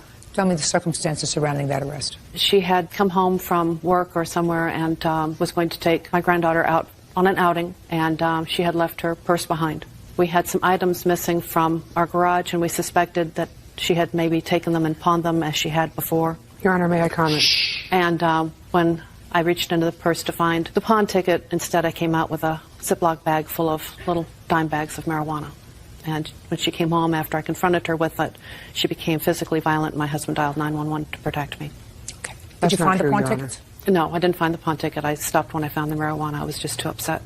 May I comment, Your Honor? Yes. I know it's wrong, but the reason that I did have the marijuana, I was trying to make extra money to give to her. She's always pressuring me about the money. I'm barely making it. I have a minimum wage job. Get a minimum wage job. You were living rent-free at your mother's house. You had no expenses. That's not even a bad excuse, Ms. Dwyer. For the 10 months that you were living with your mother, were you working all of that time in a restaurant or just part of the time? Part of the time. And what were you doing with your money? I would give her some. I would pay my car insurance. I have an outstanding Memorial Medical Center bill. Okay, so you went to jail because when the police came, as a result of your father calling 911, they took possession of the marijuana that was in your purse. And how long were you incarcerated? 30 days, Your Honor. Now, tell me about this check fraud. What did you need this money for, Ms. Dwyer? I put it towards my memorial bill, Your Honor. Oh, no. I don't buy that. Not for a second. You can believe what you want to believe, Your Honor. Not for a second, my dear. Well, I know that you had to pay for the marijuana that you bought because you said you were selling it. So if you were selling it, then you had to buy it from somebody in order to sell it and make a profit. So I don't know what you spent the money for that you took. It wasn't that much. Whatever it was. Listen, this is your problem. How many kids do you have? 3, plus my granddaughter. Oldest, youngest? She's the youngest. Boys, girls? 2 boys and a girl. They all right? 2 boys? Yeah. And then in your retirement years, you're raising an 8-year-old. Yes. And I suppose you love her to death? Yes. But it wasn't something you anticipated doing? No. Got it. Yes, ma'am. There has to come a time when you have to clean up your own mess. People make messes, they got to clean them up. Can't always have somebody else cleaning up your mess. So far, the biggest thing that you did was make your mother the gift of your child so that she would spend the time that she would ordinarily have getting, massages and kicking back, raising a baby. For that, you should be eternally grateful. I don't know, Mrs. Dwyer, whether I would have called the police twice. I'm not sure of the circumstances. I'm not even going there.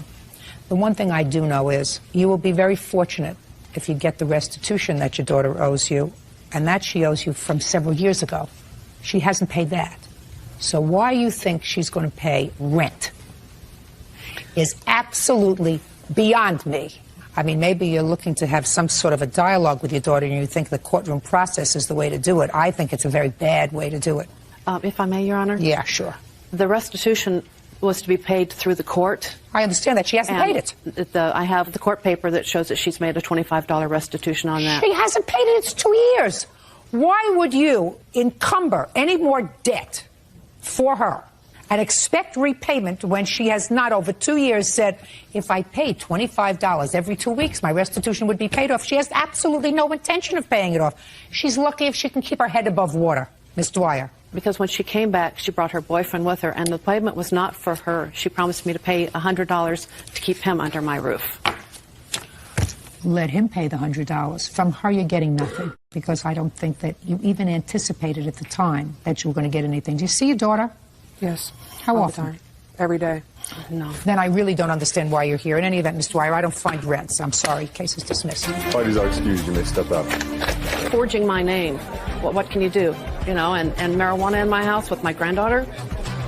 Yeah, that's just not right. There's a lot of things at home that we need to deal with. She needs to show responsibility sooner or later. She never wants to deal with it within the home. It's been developing since she was 14. My mother has sent me to jail several times. You only deal with this so many years before it finally comes to a head. I'm done, really. And now the next case. All parties in the matter of Hill versus Secord, step forward, please. Field Tech Stephen Hill is suing his wife's ex-husband, cable installer George Secord, for a furniture debt. Stephen says George is not abiding by his divorce agreement. Mr. Hill, you are currently married to the defendant's former wife. Correct. How long had you been married to Mrs. Hill? Nearly 10 years. Do you have children? 2. How old are they? 11 and 15. And when were you divorced? 1999. You had a separation agreement? Yes. And the separation agreement was incorporated into the terms of your divorce? Yes. You were represented by an attorney? Correct. And your former wife had an attorney? She sure did. And the two of you, through your attorneys, got together and hammered out the terms of an amicable support. Correct. The distribution of marital property. Yes. And the distribution of debts. Yep. Yes would be your answer. Yes. According to the terms of the judgment of divorce, the defendant agreed to assume certain marital debt. The debt that is in question is for furniture. Correct. Furniture which he kept. Yes. And he said, I want to keep the furniture, I'm going to pay for it. And he didn't. Correct. Certainly the credit card company that financed this furniture wasn't a party to your judgment of divorce. Mr. Secord, is that correct? No, they weren't. So they weren't letting your former wife off the hook because she was a signatory on the loan. Right. So when you did not pay, pursuant to your judgment of divorce, that debt, they went after your former wife. Right. And since she and her present husband had a joint bank account, right? Yes. They attached his bank account. Mr. Hill was forced to pay this $4,700 in order to get his bank account back and to clear his wife's credit. Now, in what year, sir, did they attach your bank account? That'd be 2004. And the divorce was in 1999. Correct. So I'd like you to explain to me, Mr. Secord, between 1999 and, say, 2002, why you did not take care of this debt. I was in a litigation with the company to work out a payment to be washed of the whole thing, which at that time... Just a second, you're talking gibberish to me now. They were ready to settle for 15 cents on the dollar to wipe the whole bill out at that point. And I, at that time, told them, yes, I'd take it. And I was unable to settle up with them in the time they wanted to be settled with, so they went after her. And when they went after her, she didn't go to court to stand up for herself or show them that there was a divorce agreement and it was my bill now. And they got a judgment against her. Eventually, after they got married... You're looking at him as if he's a god. Who are you? Excuse me? I said you're looking at him as if he's a god. Maybe Would you please tell me who you are? I'm you his girlfriend. Your girlfriend. Ooh. Listen to me. Do you have children? No. Keep it that way. Listen to me, Mr. Secord. Let us understand each other, sir. You have 2 children with this lady, and you did the wrong thing. And when you stand there and make a fool of yourself in front of 10 million people, it's really irritating. You assumed a responsibility. I'm speaking. You assumed a responsibility. Your responsibility, pursuant to the judgment of divorce, was to take care of this debt. By you settling with the company for 15 cents on the dollar, that takes the credit of both you and your wife down about 10 pegs. Because if somebody else wants to lend her money, they're going to look and they're going to say, listen, the last debt she incurred, she got rid of by paying off 15 cents on the dollar. They don't care who paid it off. It's a bad debt. Well, that's something that you... Hey. What do you If do? she was so concerned about it, why didn't Throw she her go out to of court? here. Throw her out of here. Throw her out. Throw her out.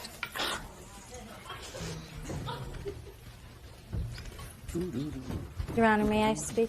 Not necessary. Does it sound like you're losing? The only losing thing that you did was make 2 children with him. I hope they're nice children. We're going to hope They you are. take good care of him, because he's a loser. And you're very lucky to have gotten rid of him before you wasted any more time with him. I'm sure it cost you a lot more. This is not going to cost you. Judgment for the That's plaintiff, pretty the easy amount for of you to show. Sit up there $4,700. and That's just all. Put him pass out, judgment. too. Well, parties are excused. You may step out. He was unwilling to pay for debts that he incurred, and the only way to get any money from him is to take him to court. Well, it was just a lack of communication and not getting things taken care of in the proper form that it should have been. Financial hardships. Our checking account got frozen right after we had 2 newborn twins. I'm sorry that it had to come to this. Women are evil. And now the next case. All parties in the matter of Clark versus Oaks, step forward, please. Truck driver Michael Clark is suing his former friend, interior designer Deborah Oaks, for the value of a '92 Acura.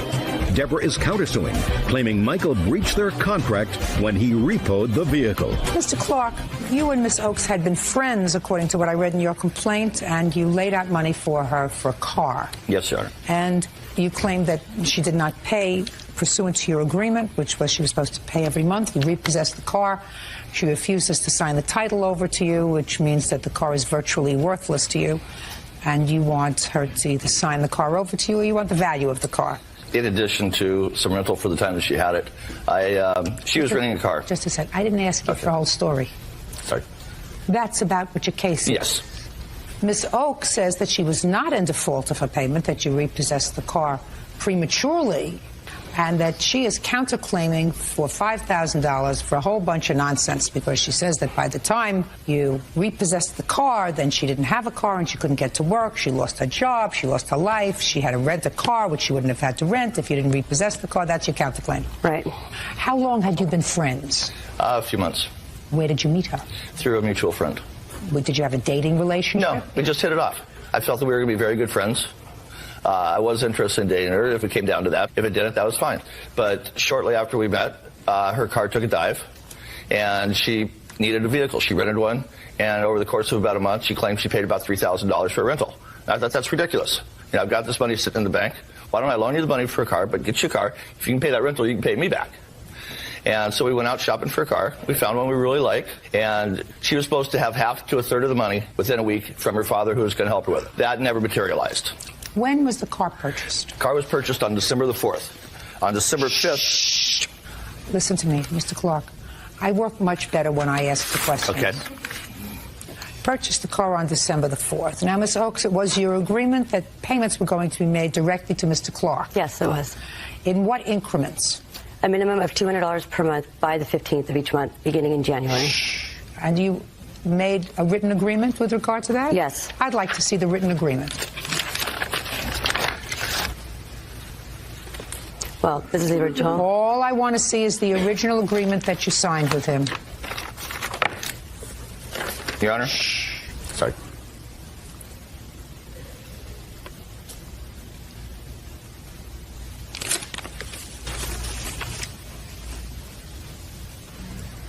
You know, Miss Oaks, I don't like it when somebody plays cute with me, because it suggests that you think that you are smarter than I am.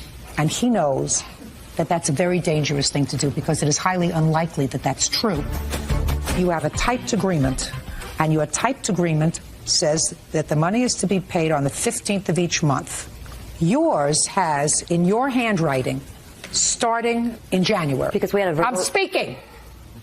His copy doesn't have that. Mr. Clark says that you didn't make the payment in December. He waited until the first week in January. And he took the car back because you had breached the agreement. Your defense is that according to your agreement, it wasn't supposed to start until January 15th. So therefore, you were not late in your payment. But you wrote that in. And it's not in his contract. That was to our verbal agreement. Those were my You don't notes. have a verbal agreement other than that which is contained within the four corners of this contract. Who's got the title? I do, Your Honor. Can I see it, please? When did you first ask her for the money, sir? I'd been hitting her up ever since we got the car, because the money from her father was supposed to come in. And she did tell me that her uncle had died. That's not true. Her parents were coming into town. And when I asked her for money, she said, well, they spent all the money on airfare. I don't know how much is going to be there. Da-da-da-da-da. Well, The uncle wasn't part of our agreement. Before we go any further, I want each of them to sign the title to the car so that when I make a decision, it's all signed off on. He under his, she under hers, and then give it back to me.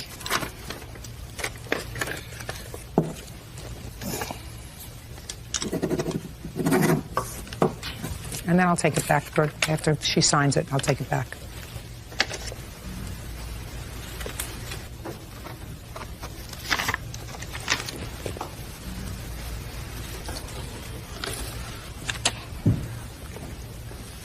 On what date, Mr. Clark, did you take possession of the car? It was on the 10th of January, and I was assaulted in doing so. How were you assaulted, sir? She came out, I put a club on it because she was blocked in, so I couldn't get the car out. She came out, when she saw the club, she became irate, saw me in the parking lot next to me and started yelling at me. And I walked over, tell her she's late, she defaulted on the loan. And that's when she turned around and cold cocked me. Her ring caught my cheek, drew blood. At that point I figured... Did you file a police report? No, I did not. Why not? I was at the desk to do it, and the police called on my cell phone. I answered it. They asked me to come back to the scene. I went back there. I asked to have her arrested. They wouldn't arrest her. They told me they were going to arrest me. And I explained to them it was my vehicle. We spoke to the watch commander. Watch commander told them that they can't arrest me. Now, would you give this, please, to Mr. Clark? Now, Ms. Oakes, I'm going to hear your counterclaim. In rebuttal to what he has said here, first of all, I offered that day when he came to my office. You mean on the 10th of January? Exactly. Caused a total scene. My boss was the one who called the police. Okay. Because of his reaction. Now, I offered him that day to pay him $500. He would not accept my money. Ms. Oakes, he had contacted you prior to that to make a payment in December. And if you had the money, why didn't you make the payment in December? Because he did not ask me for the money at that time. And as far as I was concerned... What did he ask you for? Shh. What did he ask you for when he contacted you in December? Do you want to go to lunch? Is that true? That's an absolute lie. Okay, let's hear the rest of your counterclaim.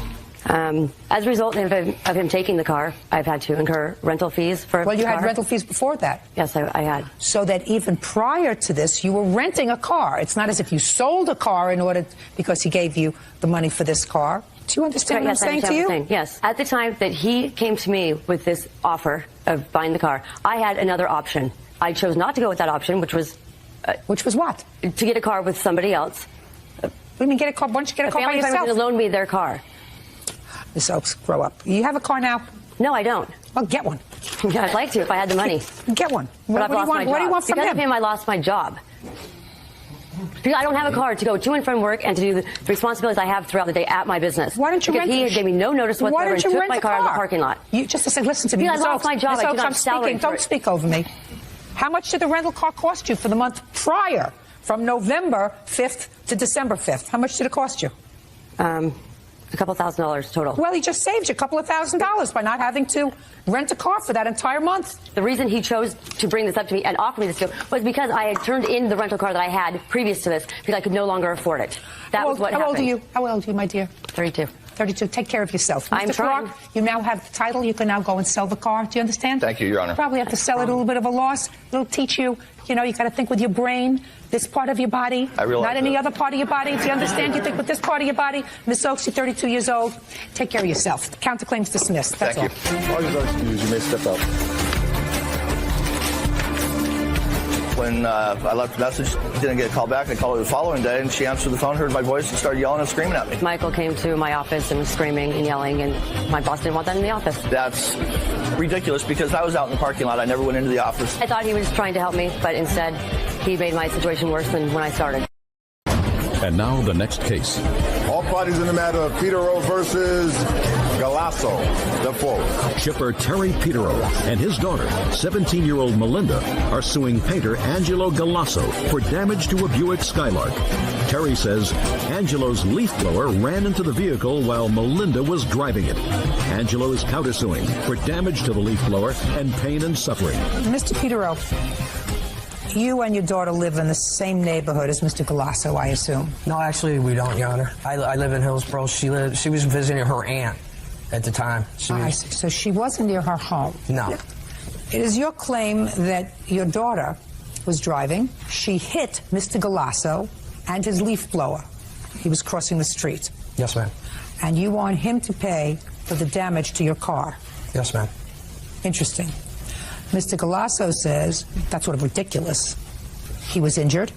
His leaf blower was destroyed. He just thanked his lucky stars that he wasn't killed, which is why he didn't sue you and your daughter. But since you decided to sue him, he's got a counterclaim for the injuries he sustained and the cost of the leaf blower. Yes, Your Honor.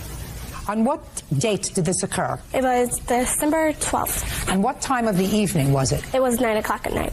So you tell me what happened, Melinda. I pulled out of my aunt's road. It was actually her road that I was coming off of.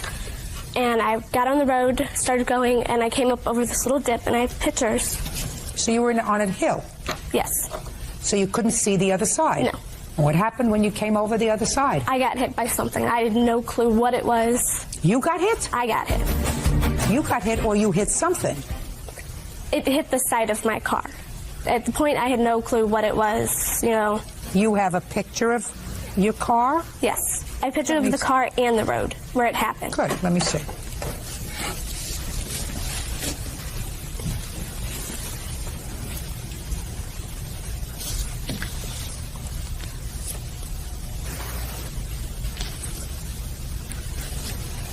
Is this the road you're talking about? Yes.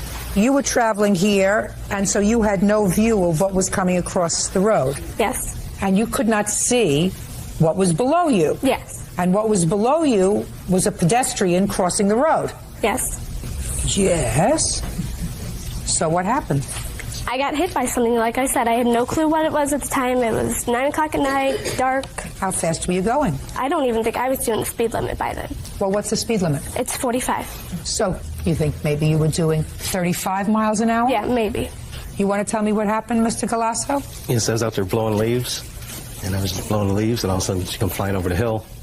Then she come hit me and knocked me into the ditch and knocked my blower across the road, too.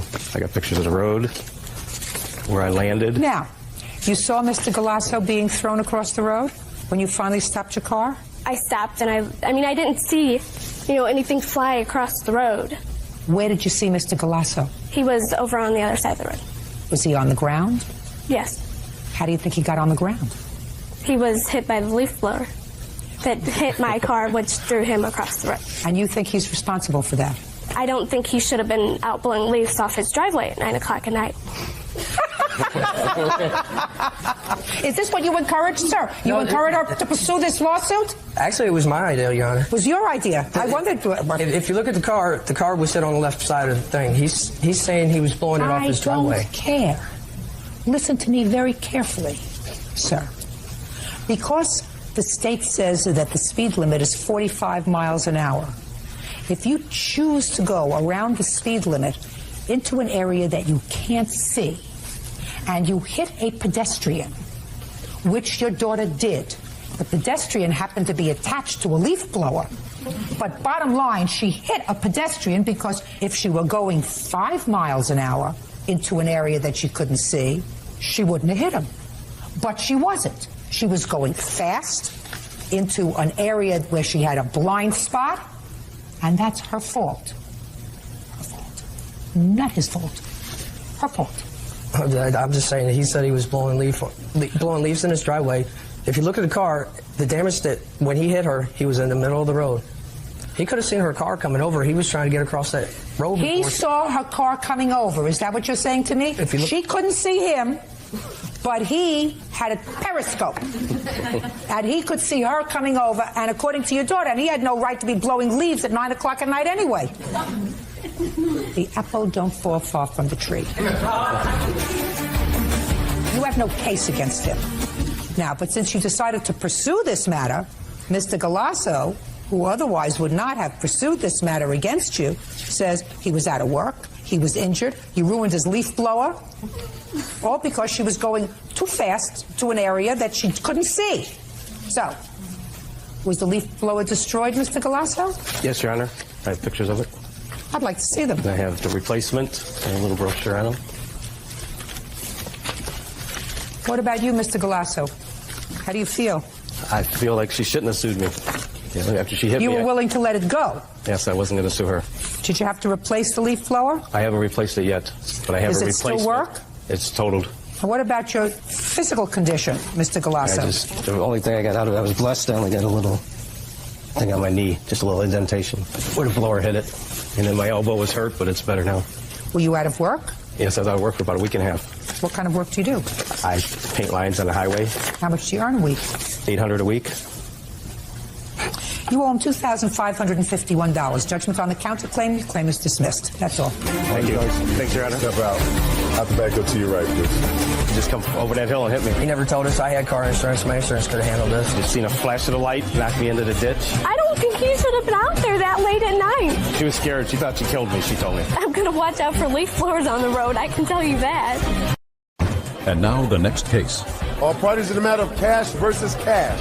Step forward, please. Homemaker Deidre Cash is suing her niece, 24-year-old retail supervisor Leslie Katie Cash, for unpaid babysitting fees and the cost to replace a lost camera. Katie claims she replaced the camera with a better one. Miss Cash, this is your niece. Yes. According to your complaint, your niece Yes. owes you for some child care that you did for her. And in addition, she owes you money for a camera that she borrowed. Correct. That she lost. Your niece says that you're just being greedy about the extra money for child care, and she lost the camera. Who is this? This is my friend Karen. She served the court documents on my niece, and my niece made a statement to her whenever she did that. What was the babysitting arrangement for your great niece? Well, the arrangement was that I was to provide child care for Katie while she worked, and that she was receiving the Welfare to Work program. They were going to pay me for the maximum that they would was 40 hours a week. Well, I had Katie's daughter in my care for anywhere from 50 to 55 hours a week. So the agreement was that she was going to pay me $25 a week for that extra time. How much were you getting from the state a week for the 40 hours? It was $512.55 per month. And then the first week and a half or so that I watched her daughter, the welfare program would not cover because her daughter's father was living in the home, and he could have provided care because he was not working, but he refused to do that. Why? That's why I left him, Your Honor. That was a good clue. That kind of attitude was a good clue, probably a very good decision. So because there was a parent in the home, they would not provide for the child care. So for the first week and a half, I had asked Katie to pay me $100 a week, which was comparable to what the welfare would have paid me had they paid it. Well, how much was she earning? I'm not sure. How much were you earning? I was only working about 25 hours a week at $7.25 an hour. It's very hard for her to pay you $100 a week. In any event, what we're really talking about is the $25 a week in addition to the $100 a week. What about that? Did you make that arrangement with your aunt? I did make that arrangement, but I also babysat her son for her when she needed him babysat, which I assumed was being taken off of the bill. Did you ever have a discussion with your niece about her babysitting for your son? No, and she only watched my son twice for about 4 or 5 hours each time. That was all. How many weeks, Miss Cash, did you watch, what's your daughter's name? Lauren. Lauren. I watched Lauren for, I know, at least 22 weeks. Okay, would you step up, please? Sure. Tell me your name. It's Karen Rogers. Ms. Rogers, you served the small claims papers on Ms. Cash? Yes, I did. That's correct. And my understanding that she made a statement to you when you served those papers? Yes, when I served them to her, she had stated that she was going to pay her out of her tax return to Deidre. Did you make that statement? Yes, ma'am, I did. Well, that's sort of acknowledging this debt. I acknowledged that I owed her some money, but not the sum of $850. Well, how much do you think you owe her? I assumed that I owed her approximately $150. What about the camera? The camera, I did lose it at my best friend's wedding, and I replaced it with this camera. She refused to accept it because it was not a model that she wanted. Well, why did you think that you could give her any camera? I asked her if it was okay. She told me it was. After she'd used it several times, she didn't like the way it worked. She gave it back to me and told me not to worry about it. After I did offer to replace the camera appropriately for her if she did not like that model. Oh, so you did it. Tell her I'll replace it. I told her I would, and she told me not to worry about it. Is that right? No, ma'am. I never told her not to worry about it. She said that she would get me another one as soon as she could afford it because she wanted to keep that one for herself. Well, according to you, you're requesting $150 to replace the camera. Right, well, that's for the camera, the carrying case, and it also had rechargeable batteries in it as well. So that's for the whole setup, not just the camera. Well, 22 weeks times 25 is $550, and $150 for the camera is $700. Does that sound right to you? Yes, ma'am. Judgment for the plaintiff in the amount of $700. That's all. Thank you. You may step out. I had tried to contact her several times. She did not pay her phone bill, so I had no way of calling her. I'm upset that I had to come to this. I think the relationship between my niece is pretty much non-existent at this point. And now the next case. All parties in the matter of Freeling versus Reed. Step forward, please. 19-year-old cashier Erin Freeling is suing her ex-boyfriend, 23-year-old landscaper Philip Reed, for disposing of all her belongings and for damaging their apartment. Philip is countersuing, claiming Erin stole his cat. Miss Freeling, you and Mr. Reed used to live together as boyfriend and girlfriend. You lived in an apartment, is that right? That's correct. At some point you had an argument, you left, and you claimed that Mr. Reed disposed of some of your property. And in addition, he damaged the apartment so that you didn't get whatever security deposit back you were supposed to. Mr. Reed says that he didn't cause any more than normal wear and tear in the apartment, and he was forced to dispose of your property because he would abandon the property there, and he had to get the property out because the lease was over. Is that right, sir? Yes, correct. Okay. When did you move in together, Miss Freeling? We had moved in together September of 03. When did you leave? July of 04. Why did you leave? He got too controlling, started being violent, so I decided to leave. And I had returned a week later to get some personal belongings and my cat. When I returned to get my cat, he had started pushing me back into the apartment. And at that point, I had my mom call 911, and we had the police come over, and they had to take him aside so I could get my personal belongings out of the apartment and my cat. I couldn't get that much stuff that day. Why not? Because I had a small car, and I was afraid to return to the apartment because he got very violent when I did go, and I didn't feel that I should have to call the cops every time I want to come over to my apartment. Go ahead. When I come back in September of 04, he had left my clothes on the middle of the floor, wet with urine, but I have videotape of all the damages or the stuff that he thrown in the dumpsters. Approximately, we lived together for a year and a half. We had a loving, caring relationship. About 8 months in the relationship, Mrs. Freeling told me she had feelings for another female. And she left the premises. I didn't hear from her. I called her and I told her if she don't come get her belongings, I'm going to throw them out. She took my cat that my grandmother got for me last Christmas. Don't interrupt him. Who took care of it? I did, because she wasn't there most of the time. Step up. What's your last name? Reed, Audrey. Miss Reed, you bought the cat last Christmas? Yes, I gave it to him as a present. Miss Freeling, where'd you get the cat from? I got the cat for Christmas from Philip, and I took care of the cat. I have vet bills. Can I see the vet book, please? This is even his health checkup. Here's his rabies tag. The cat stuff is mailed to my mom's house because she paid for it. Who took the cat to the vet, Mr. Reed? Mom did. Erin's mother did. No, Erin and her mother. Along with me. Erin and her mother. Correct. Right, from the very beginning. Yeah. Thank you. You may sit down, Miss Reed. Now, what stuff do you claim he disposed of that belongs to you? When I had returned to the apartment, found everything gone. This is a list of just the main stuff that I found that was gone. Why didn't you come before? I don't buy the story that you didn't go before because you were afraid of him because he was violent. You could have gone with the police again. You went with them once. You could have gone with them again and gotten your stuff. Why didn't you go back? Because I didn't have a vehicle that I could move the dresser. That's baloney. Because I didn't feel that I should have to get the law involved to get belongings back. Well, then that's tough.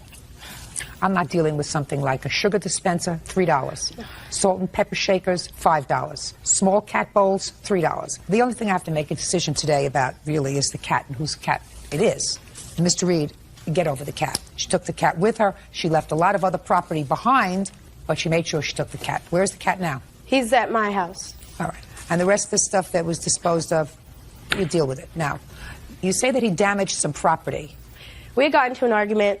I locked myself in the bathroom. He damaged the door. When I went back to the apartment, I found tomatoes on the wall. Do you have a bill from the landlord charging you for cleaning Yes, up? I do. I'd like to see it.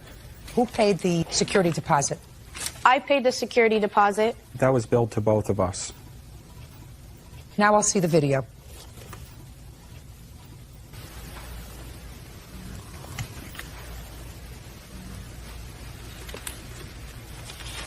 This is what we found dumpster diving.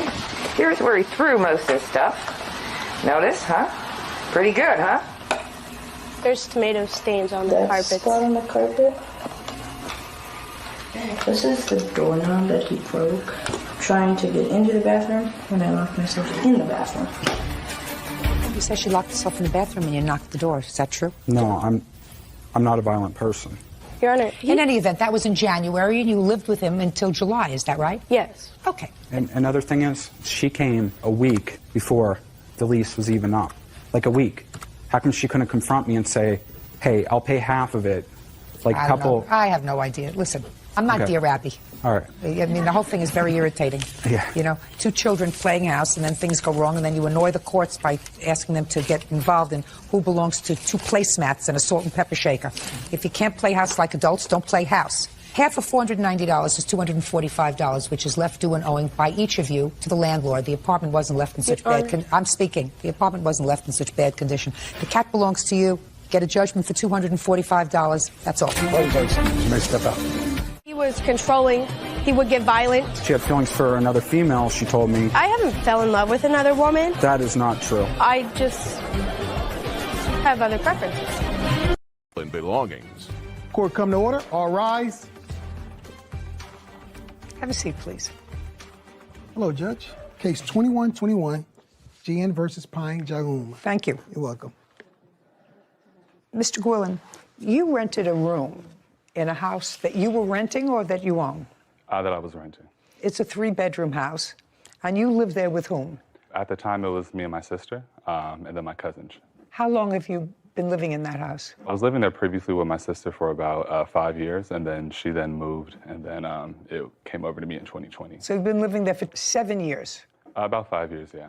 When did you decide to rent a room? She came to me around early May, saying that she was going through a situation with her previous roommate. That would be you. Sorry, Nyjah, yeah. Sorry about that. How did you know her? We worked together as servers. But then she came to me on the job saying that she heard that I had a room available and that she was going through it with some of her previous roommates before. She said she needed some place to stay, so I told her that she could stay with me until she got on her feet. Is that the conversation? No. Okay, so let me hear your version of the conversation. So someone did tell me he was renting a room. I did need a room for rent. As we all know, COVID did happen, so I wasn't in my place I had stayed previously. I was moving. And so I went to him and I said, hey, I heard you had a room for rent.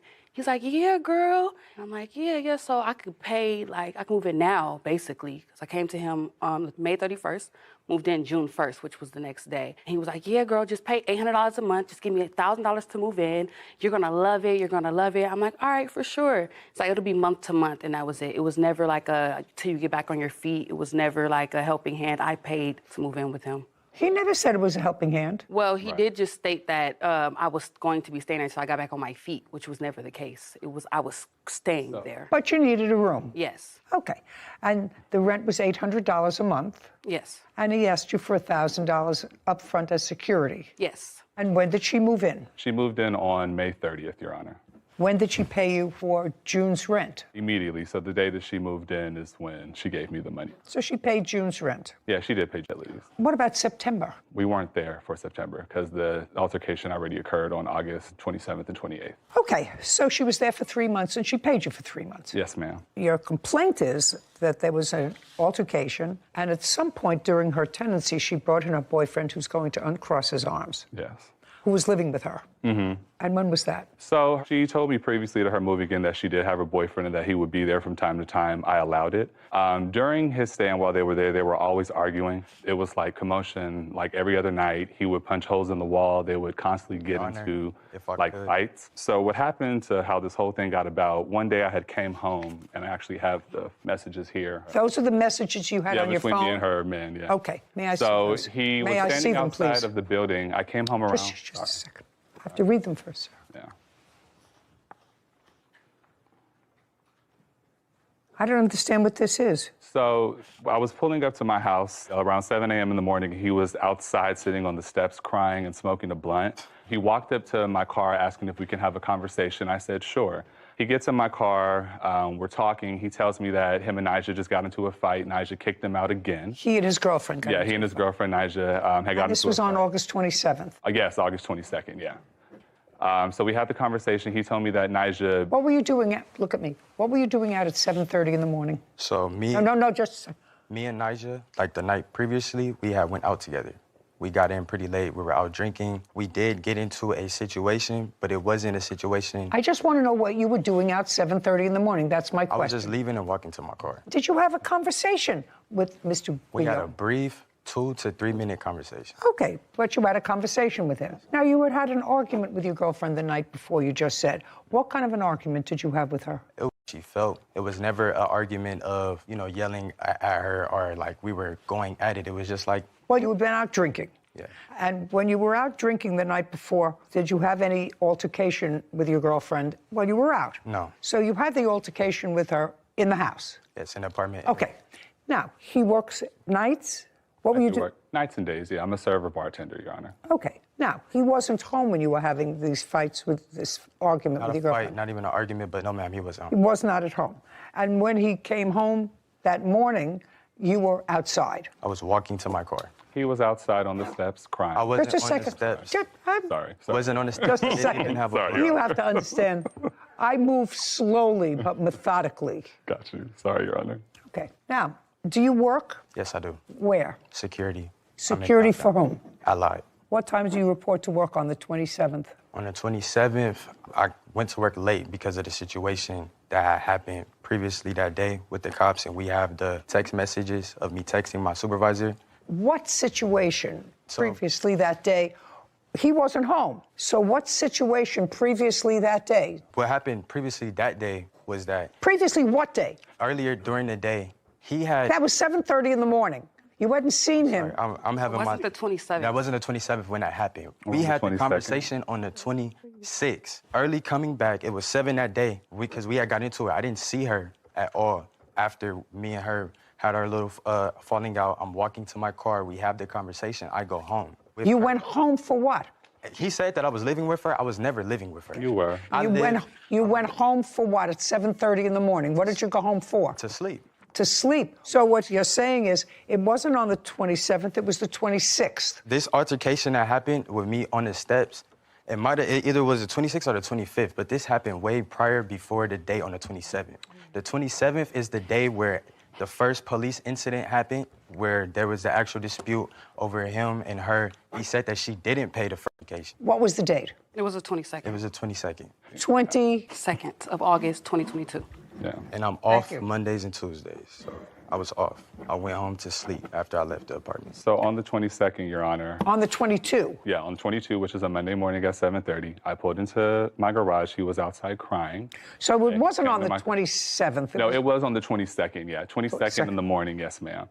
It was 7:30 in the morning. He's sitting there crying. I come in. He asks, can he come in my car to talk to me? We talk. He tells me that him and Nigel got into another altercation. She hits him. He stops her from doing what she wants to do.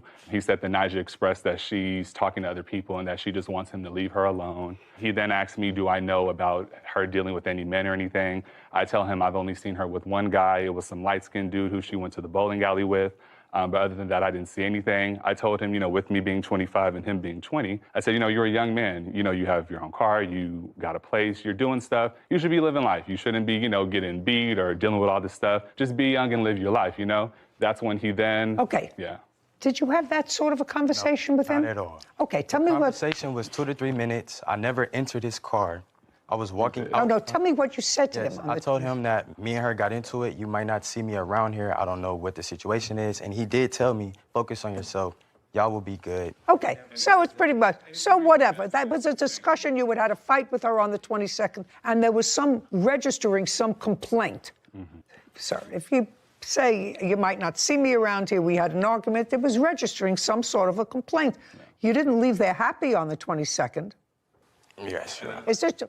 Right? You didn't leave there happy. I never was upset, like how he's trying to make it seem. We didn't have this conversation of me being beat on or me crying. You didn't leave... Mr. Jim, you didn't leave there happy that morning. Yes. Is that right? That's happy. Mm-hmm. Okay, that's the 27th, and you say you told him you're a young guy. You don't have to... live your life, yeah. Live your life. And then he thanked me in those messages that I gave you right Okay. Would you tell me what you know with regard to the vandalism? Once I opened the door, I seen shattered glass all over the floor, His room was completely vandalized. There was a knife in the wall. Can you explain these photographs to me? I can't explain the photographs. I didn't do it.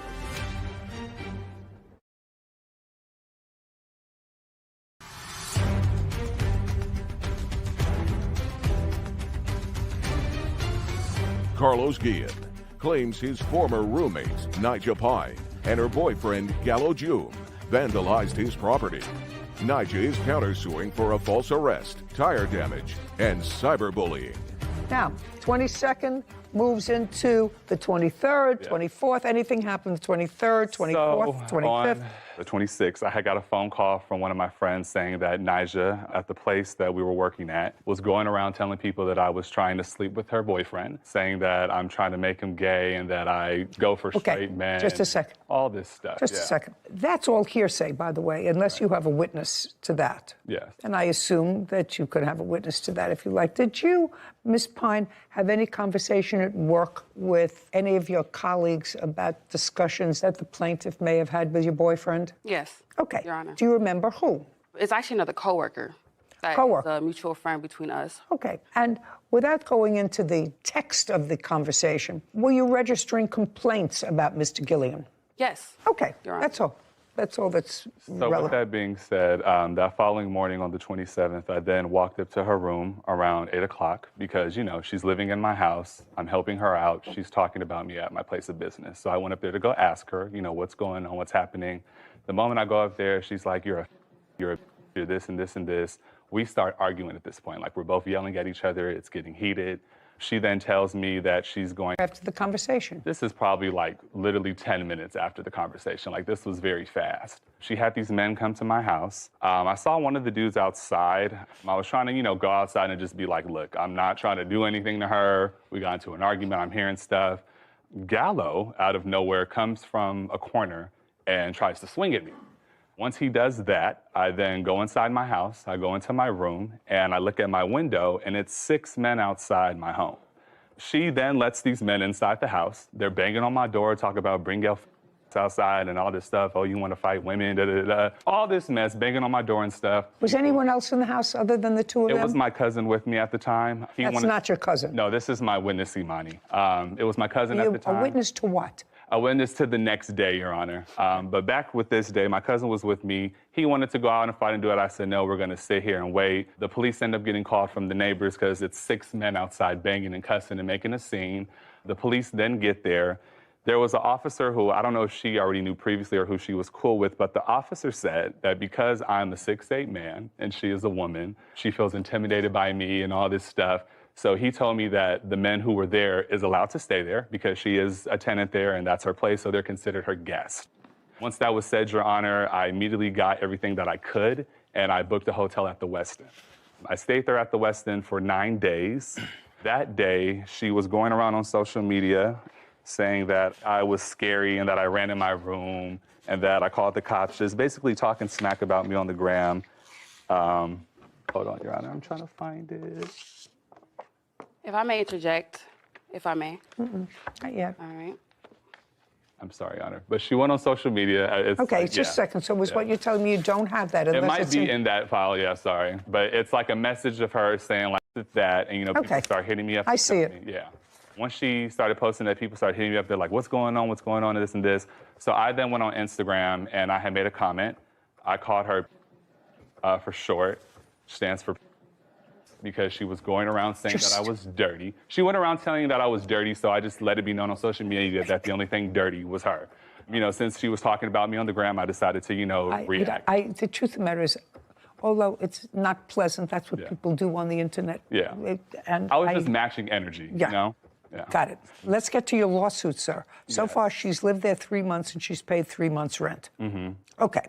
Your claim is that during the time that you were in the hotel, when you were out of the apartment, there was damage done to the property. Right. Do you have photographs of the damage that was done to the apartment while you were out at the hotel? Yes, ma'am. May I see it, please? Here you go.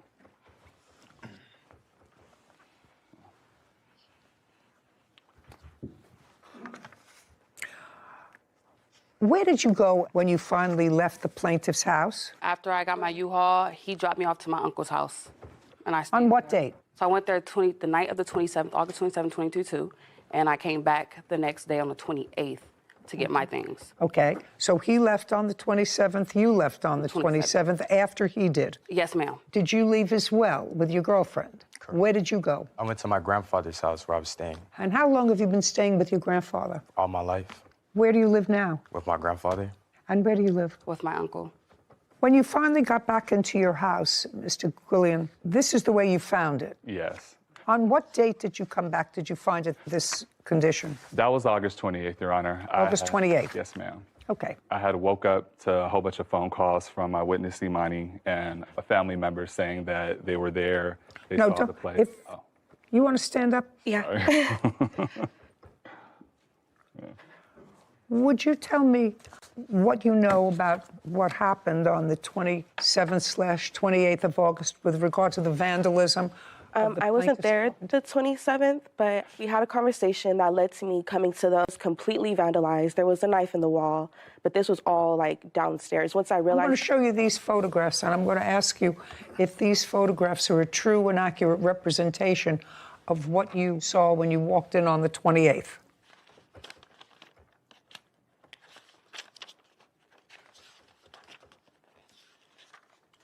Yeah. Yes. May I have them back, please, Kevin? Have you been to Mr. Gwillian's house before? Yes. Was it always in good order? Yes. He's a clean freak. You moved out on the 28th for how long? I moved out on the 28th. I didn't come Permanently? back after that, yes. Permanently? Yes, Your Honor. Have you seen these photographs? Yes, I did, actually. His family member sent them to me. Okay. Can you explain these photographs to me? I can't explain the photographs. I didn't do it. Okay. Fine. I wasn't there, actually, and I have proof I wasn't. That's a lie, Your Honor. Just a second. Yeah, okay. Just a second. That's crazy. She may not have personally done it. The question is, he certainly didn't do damage to his own property. Oh. There is no... Well, if you have proof that he did damage proof, to Your his Honor. own property, then I'd certainly like to see it. I do have proof I was not there, and... I don't care whether you were not there or not. Okay. He can't show me he wasn't there, and your brother is not here, and he can't show me he wasn't there. So I have to decide if it was a stranger, the plaintiff, or this side, maybe not you, but someone acting on your behalf.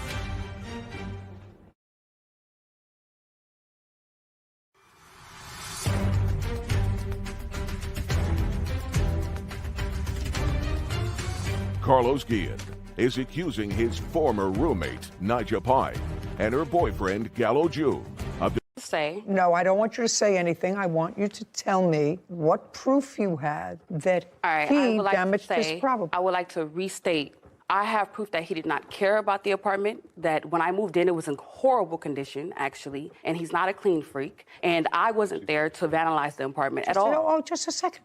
I just asked you a question. Can't you give me an answer? It's a simple answer. You said to me, I have proof that he vandalized his property. Is that what you said? Well, I have, Your Honor, if I may. Just a second. I want to make sure that that's what you said. I have proof that he vandalized his property. His property was vandalized when I moved in, is what I'm saying. Oh, no, madam. And I did. Oh, just a second. She says, I have proof, Your Honor, he damaged his own property. Okay, so all I want you to do is show me proof that he damaged his own property. Okay, so I do not have video proof of him doing it, but based on my countersuit and the fact that I was falsely arrested and the harassment, the lies, even the online post that I haven't been able to show you yet, that he is framing me and that he did vandalize his own apartment, he didn't care about it. Just a second. I'm willing to look at proof of any proof that you have that he vandalized his own apartment. So around the time... Not so around, just show me. Okay, sure.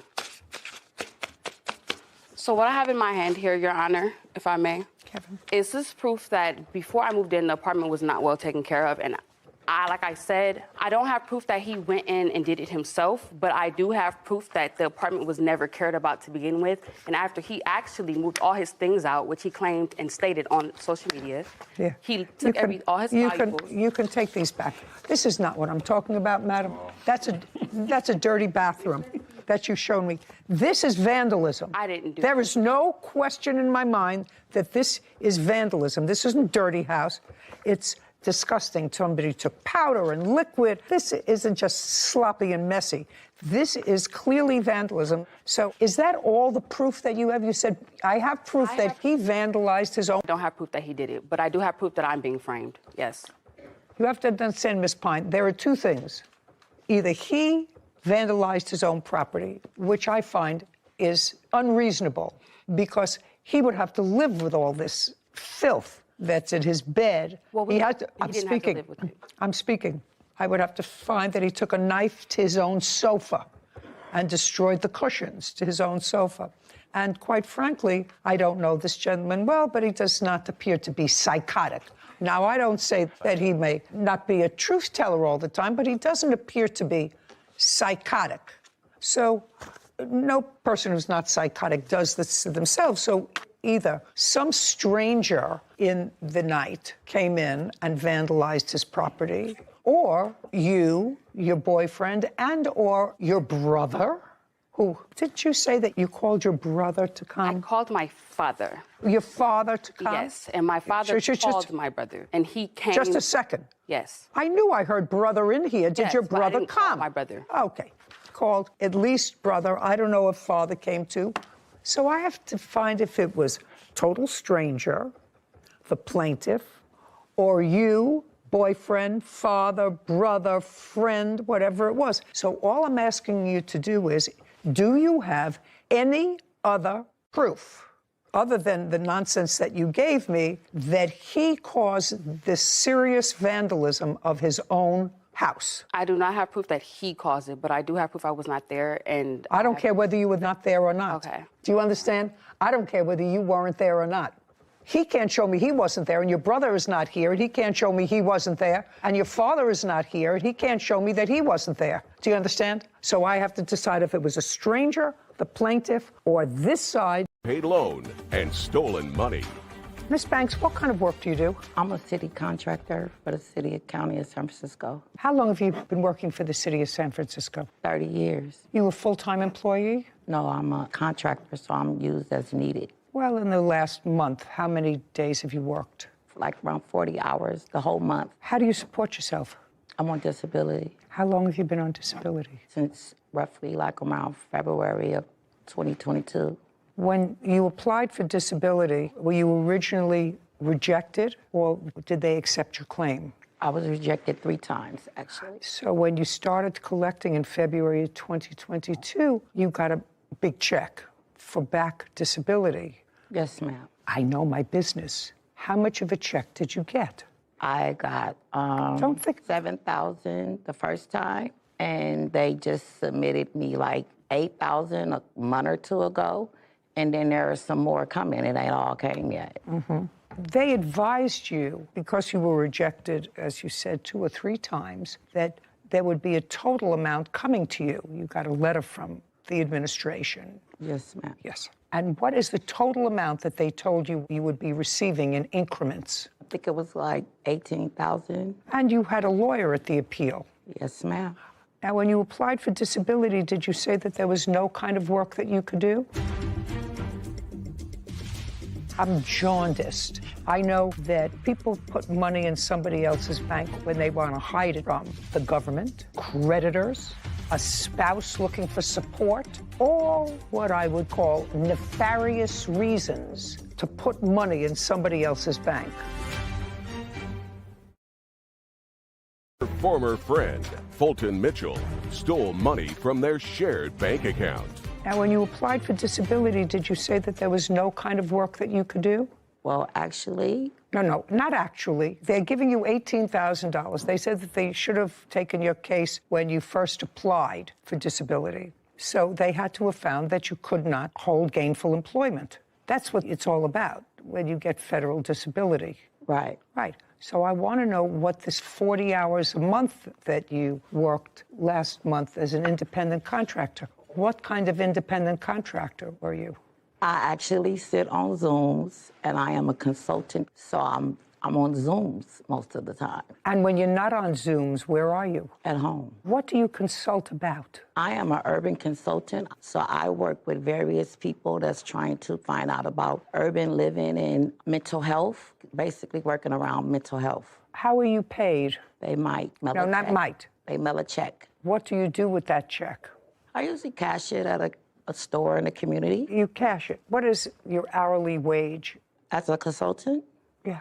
I'm usually paid like $130 an hour. And what's the amount of money you get from disability a month, not counting these extra payments for when they denied you disability? $1,000.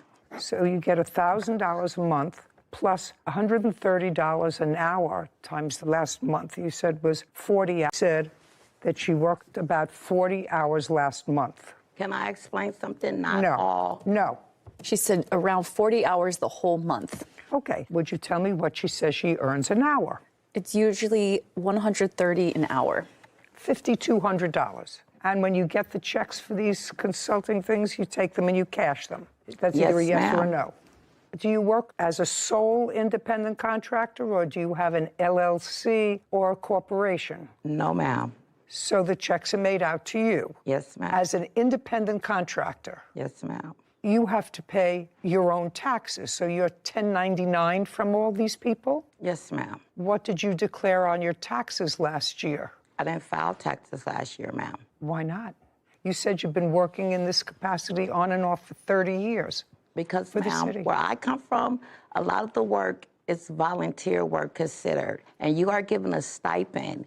And some of the work I do, sometimes I don't even get paid, but I still do the work. Listen, you know exactly where I'm going. We're two savvy people. When you cash those checks, because this is what the case is about, for some reason, because I'm trying to figure out why somebody puts money into somebody else's bank account, because part of this case is about that. You and Mr. Mitchell became friends, maybe a little bit more than friends, I don't know. At some point, according to you, you gave him money to hold in his bank account because his bank account was closer to where you are and you didn't want to go on two buses to where your bank was. Am I getting that right? Is that what you... No, ma'am. Let's see. I'm telling you why I made these inquiries to you. I was struggling to find and I was in a bind. This is what you write.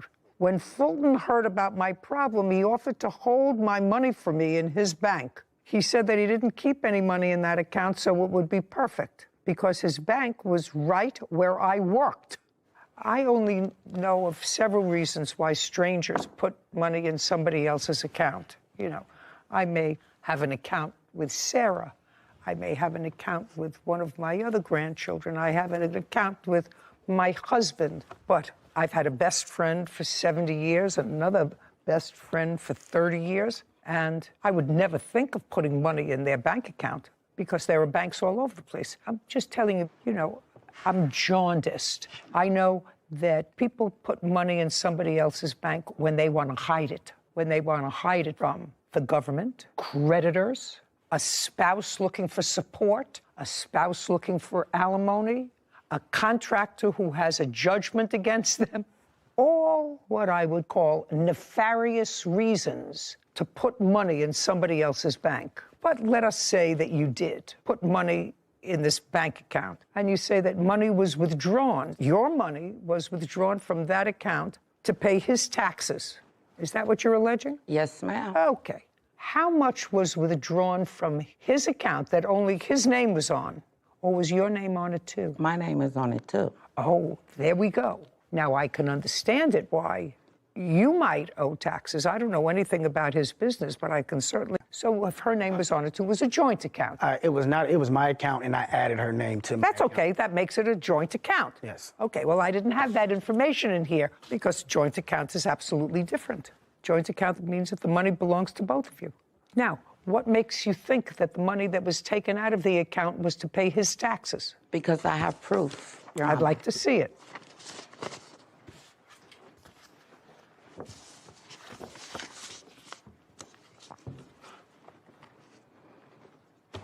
What account is this? Whose money is that? Mine.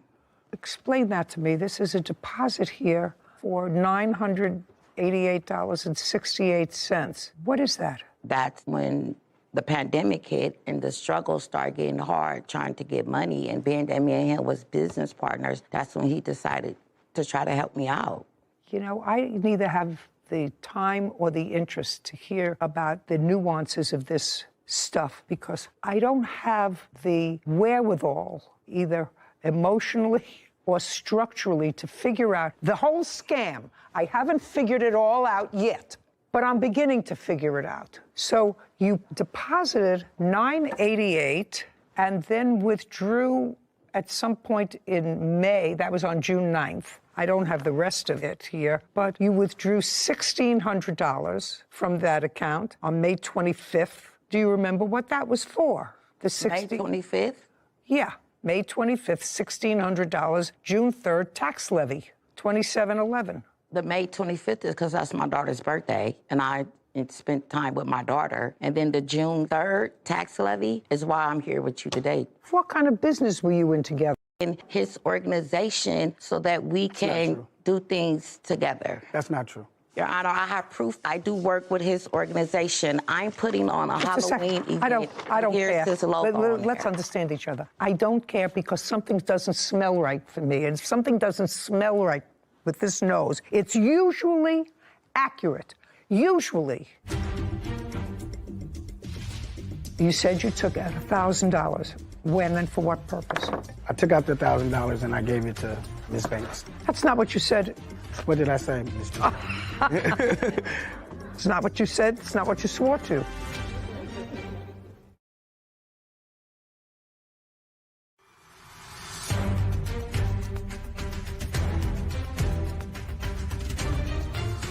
Queen Vanessa Banks is suing her former friend, Fulton Mitchell, for an unpaid loan and stolen money. When someone puts money in somebody else's bank account, it's because they're trying to somehow shield that money from some sort of scrutiny. If your only source of income, which you would like me to believe, is this $1,000 from disability and the $18,000 that you're going to get for retroactive disability. She was on some other kind of services also. I don't know whether it was SSI or something. When she first came to me, she wanted me to hold the money and put it in my account because she didn't want it to mess up her money. That's not true. That's not true, Your Honor. He started helping me in 2019. In 2020, he asked me to start up a business. I've never tried to start up a business. Just a second. Your Honor, I got proof because he lying to you. Just a second. I don't care that you were starting a business. It doesn't make any difference to me. It really doesn't make any difference to me. You had a joint account, and the IRS took money out of that joint account. Was that your tax debt? I don't know. The answer is you don't know. Okay. Well, this says that it was the levy from California Franchise Tax Board was against Fulton W. Mitchell. That's me. That's what it's... I asked her to show me that. I said, prove it to me. No, she never showed me that ever. Okay. So my question to you is, sir, because you have to pay your own taxes. Yes, ma'am. Right? You would acknowledge that this bank account had only her funds in it? No, I had my funds in there, too. Show me any deposits that you made into this account. Well, I had money in there way before I put her money into my account. It's been in my account for over 10, 15 years. What I want to see, Mr. Fulton, yes, is any place where you deposited $27.11, because that's what they took out. No, I didn't deposit $27.11 into that account. Ever? No. Okay, good. This responsibility is yours. You would acknowledge that it's yours? Yes. Okay, so that's $2,700, which you in fact owe her. She probably owes IRS or the state of California more money because I'm not sure that they know where all this money is going. Did you take any other money out of that account? No, ma'am. Yes, you did. You took out $1,000. You acknowledge you took out $1,000 by accident, you said, sir, and you said you paid it back. She got it back. Okay, well, then don't say, shh, don't speak. You got into enough trouble, right, so far. You said you took out $1,000. When and for what purpose? I took out the $1,000 and I gave it to Miss Banks. That's not what you said. What did I say, Ms. Judy? It's not what you said. It's not what you said. What do you mean, there you go? I said, when did you take money out of her account? That was the only time I took the money out. Well, tell me about it. Vanessa started harassing me. She started showing up to my job and just doing all kind of stuff, so I was just trying to get rid of her. And? So I took the money out and gave it to her. And I'm... Just a second. Put your hand down. Don't you understand what you signed? Yeah. You said, I accidentally took money out of her account, but then I gave it back to her, because if you accidentally took it out, it means it didn't belong to you. When did you accidentally take it out, and when did you give it back to her? I took out the money, and the money was given to her. That was it. I didn't... That was it. I was done with it. I was done with her. I was done with all of it. There was a time when I accidentally withdrew $1,000 from the account that belonged to Vanessa, but I paid that back in June 2022. Those words are mixed up a little bit there. That's what I read. That's your answer, sir. As for the rest of the money she claims I owe her, it's all a bunch of lies. I never took a $1,900 loan and don't owe money for the IRS. Well, you do owe money for the IRS because one of the things I think that everybody has to pay is their own tax levy and their own child support. You would acknowledge that. I agree. Okay, tell me about this loan of $1,900, Ms. Banks. Mr. Mitchell had fell into a lot of hardship in the pandemic, and he came to me and asked me, could I loan him $1,900 to help out one. That you gave him $1,900. It was cash, Your Honor. The $1,000 he's saying he handed me back in June, that was from the $1,900. I'm not following you, madam. Are you saying that he in total owed you, forget the IRS, $2,900, $1,000 that he took in 19? He asked for $1,900 Never asked cash. you for $1,900. I gave him $1,900 in cash. Not true. Then he paid me back $1,000 in June of 2022. If you have money in my account, why would I ask you for $1,900? I would just go in there and grab it. That makes no sense. Just a second. Why are you talking to her? I'm sorry. Where do you think you are? I'm sorry. I apologize. She's never given me no $1,900. She's never given me anything in cash, period, ever. I have proof. I'm willing to look at it. Yes. I told him that I needed to move forward with it, and if he don't give me what I need, I'll put it in writing. So well, we you had may a put it in talk. writing. Well, you sent this to him, and it says acknowledgement of monetary debt in the amount of $4,600. You typed this up, and he never signed it. No, he never signed it. Well, then it's meaningless. You can type up anything. I can type up something that says I own all of Sarah's real estate. If she doesn't sign it, I don't own anything. Well, that's where $1,000 came from, because he was trying to cover that. Yeah. You know, somehow I think I'm dealing with, I'm not sure about one or two people who've managed to master the system. And no, not at all. I don't know. I don't know. All I know is if somebody is working 5 years. Just a second. Hey, just a second. There's a reason why she asked to be added to your bank account. Do you understand? Yes, ma'am. You don't look as if you're a foolish man. What was the reason she gave you for wanting to have a bank account where you were the primary on that bank account? What was the reason that she had coming in? Her income from what? Some kind of assistance. I'm not sure exactly what it was. Whatever. Anyway, got a nice windfall, $18,000. By the way, I have one other question for you. In your complaint, which you read and signed and swore to, Fulton heard about my problems with money and where to put it, and he offered to hold my money in his account. He said he doesn't keep any money in there, so it would be perfect, because his bank was right where I worked. Where was his bank, and where do you work? I work in the community that I was born and raised in, which is Bayview. Okay, I'm not going to get a straight answer. You owe her for her tax debt, nothing else, $2,700. This court is adjourned. That's it. You're done. I'll watch her like every day. It was fair. I'm thankful that she saw what it was for what it was. You know, she asked me to put some money in the account for her. I did. I never had to harass him. We were business partners for 2 or 3 years. I don't know if it was a business agreement or not. Because I told him I want my money. I'm just happy it's over with. You know what I was thinking about? I was thinking that I wouldn't have had that information about Social Security disability unless Poppy was an administrative law judge with Social Security 40 years ago. And I remember exactly what the drill was. File, you rejected, you file, you rejected, and finally you have to hire a lawyer, and the lawyer gets a big chunk of the relief, and you get all your back payments. So I have a feeling I was dealing with two people who had a substantial skill set in how to negotiate and for unpaid wages. Court come to order. All rise. Have a seat, please. Hello, Judge. Case number 2071, Booker Marshall versus Zephyrin. Thank you. You're welcome. Zephyrin? Yes, ma'am. Mr. Zephyrin, you're being sued by these two people because they say they worked for you delivering packages, I believe, of auto parts. Is that right? Yes, Judge. And you didn't pay them. That's simple. You're in the auto parts business or just the delivery business? Just the delivery business. For how long? For about a year. explain the business to me, since you're not in the auto parts business, just the delivery business. I have to understand the process and keep it short. The process is I go to the store, pick up the car parts. Go to what store? Hyundai or Toyota. So you go to the manufacturer? Yes. Or the dealership? The dealership. And get the part? And get the part and deliver. And you take them to independent garages that fix cars? Yes. Okay, now I understand. Your business is, you're sort of a middle person between your local auto repair shop and the manufacturer who manufactures those parts, or its dealer.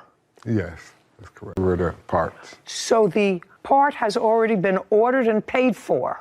Yes. By the garage, by ABC Garage? Yes. They just send you to expedite the delivery?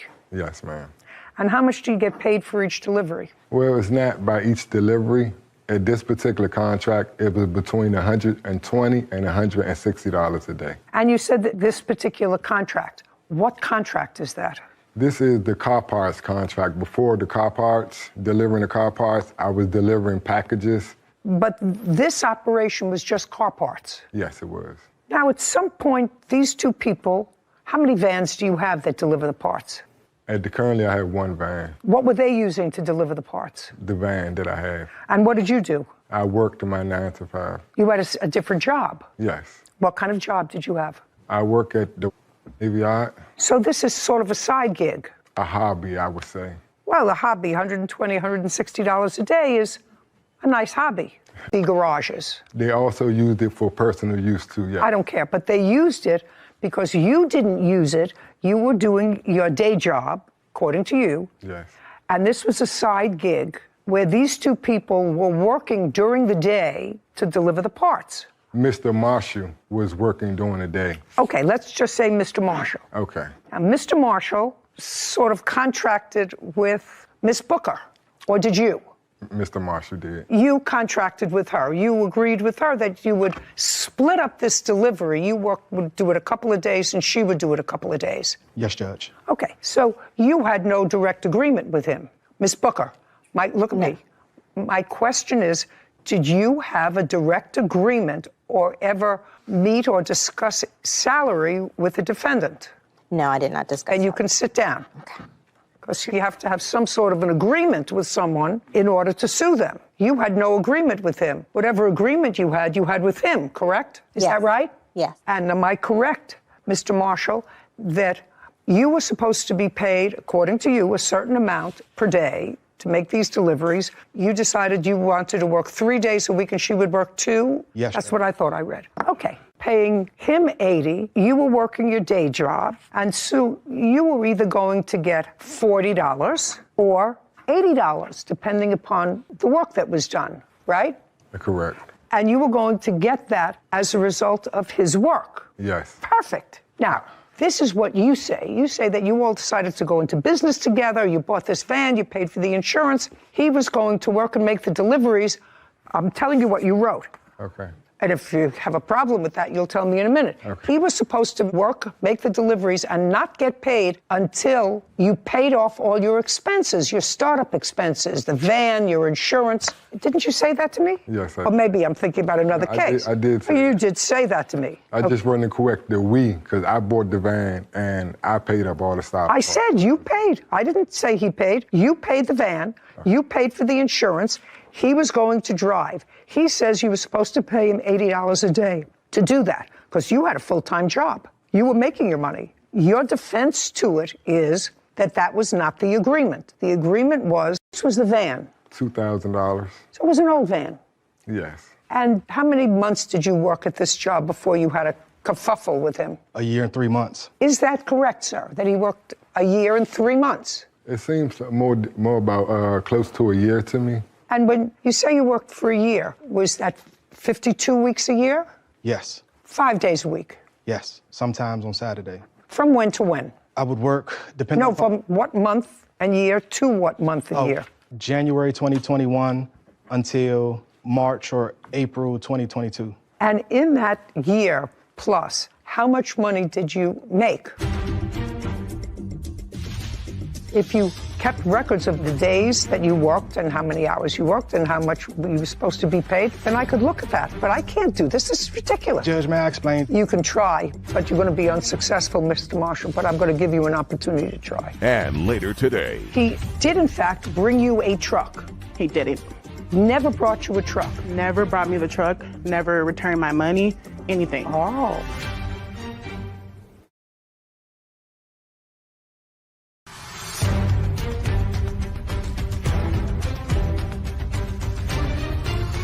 Marquis Marshall and Kai Booker. You make. Judge, it's a tough question because Mr. Zephyr never paid me what he was supposed to pay me. He always came up with an excuse or a reason why. I want to know how much money you made in that year. I don't know off the top of my head. Well, Judge. Then I can't help you. I have to know how much money he paid you, and I'm going to figure out from how much money he paid you, because even if I buy his defense, the van was only $2,000. So you have to sit down and figure out how much, unless you know, how much did you pay him? Around $320 a week. What do you mean around? I mean, you're a businessman. He did not work 5 days a week. He's saying he worked 4 to 6 days a week. All he worked was 3 to 5 days a week. I assume you were paid in cash? Yes. But you were paid during that year? Yes. Give me an idea in thousands how much you were paid. Around $20,000. $20,000? Yes, Judge. Around? Yes, Judge. So he did, in fact, pay you? He didn't pay me everything he was supposed to pay me, Judge. Well, how am I supposed to figure that out, sir? How am I supposed to figure that out? You keep records of what you delivered? Of when I worked, Judge, but I did not keep records of what I was paid because we're always arguing. He never paid me the full $700. That's not the reason you don't keep records. I'm sorry, Mr. Marshall. If you kept records of the days that you worked and how many hours you worked and how much you were supposed to be paid, then I could look at that. And I can ask him, and I assume he's a businessman. He would have the same records, and there may be a dispute, but I can't do this. This is ridiculous. Judge, may I explain? You can try, but you're going to be unsuccessful, Mr. Marshall, but I'm going to give you an opportunity to try.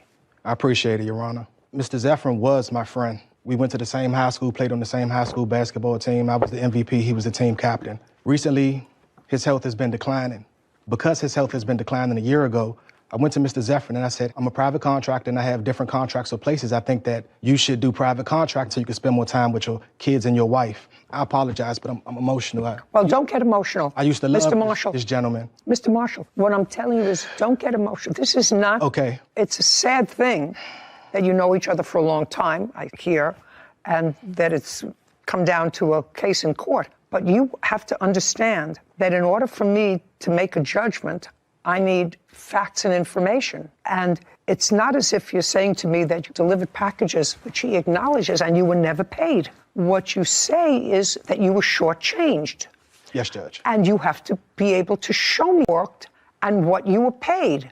How am I supposed to figure out what it is that he owes you? Because we both know that he only paid me $300 instead of the $700. We both know that. Well, he paid you $20,000, so that's not true. According to you, he paid you $20,000. So if what you're saying that he paid you $300 and he owed you $700, is that what you're saying to me? Yes. Okay, so it was the last period of time that you worked for him? Yes. Okay, so that last period of time was when to when? Give me the month, give me the day. January to March this year. From January to March? Yes, Judge. Of 2022? Yes, Judge. You work and you claim you were owed $700. That's what you just said. Is that correct? I apologize for the miscommunication, Judge. He only paid me $3 when he was supposed to pay me $7. Just a second. You're not paying attention to me, sir. I said your claim is that he owed you $700. He owes me more than $700. No.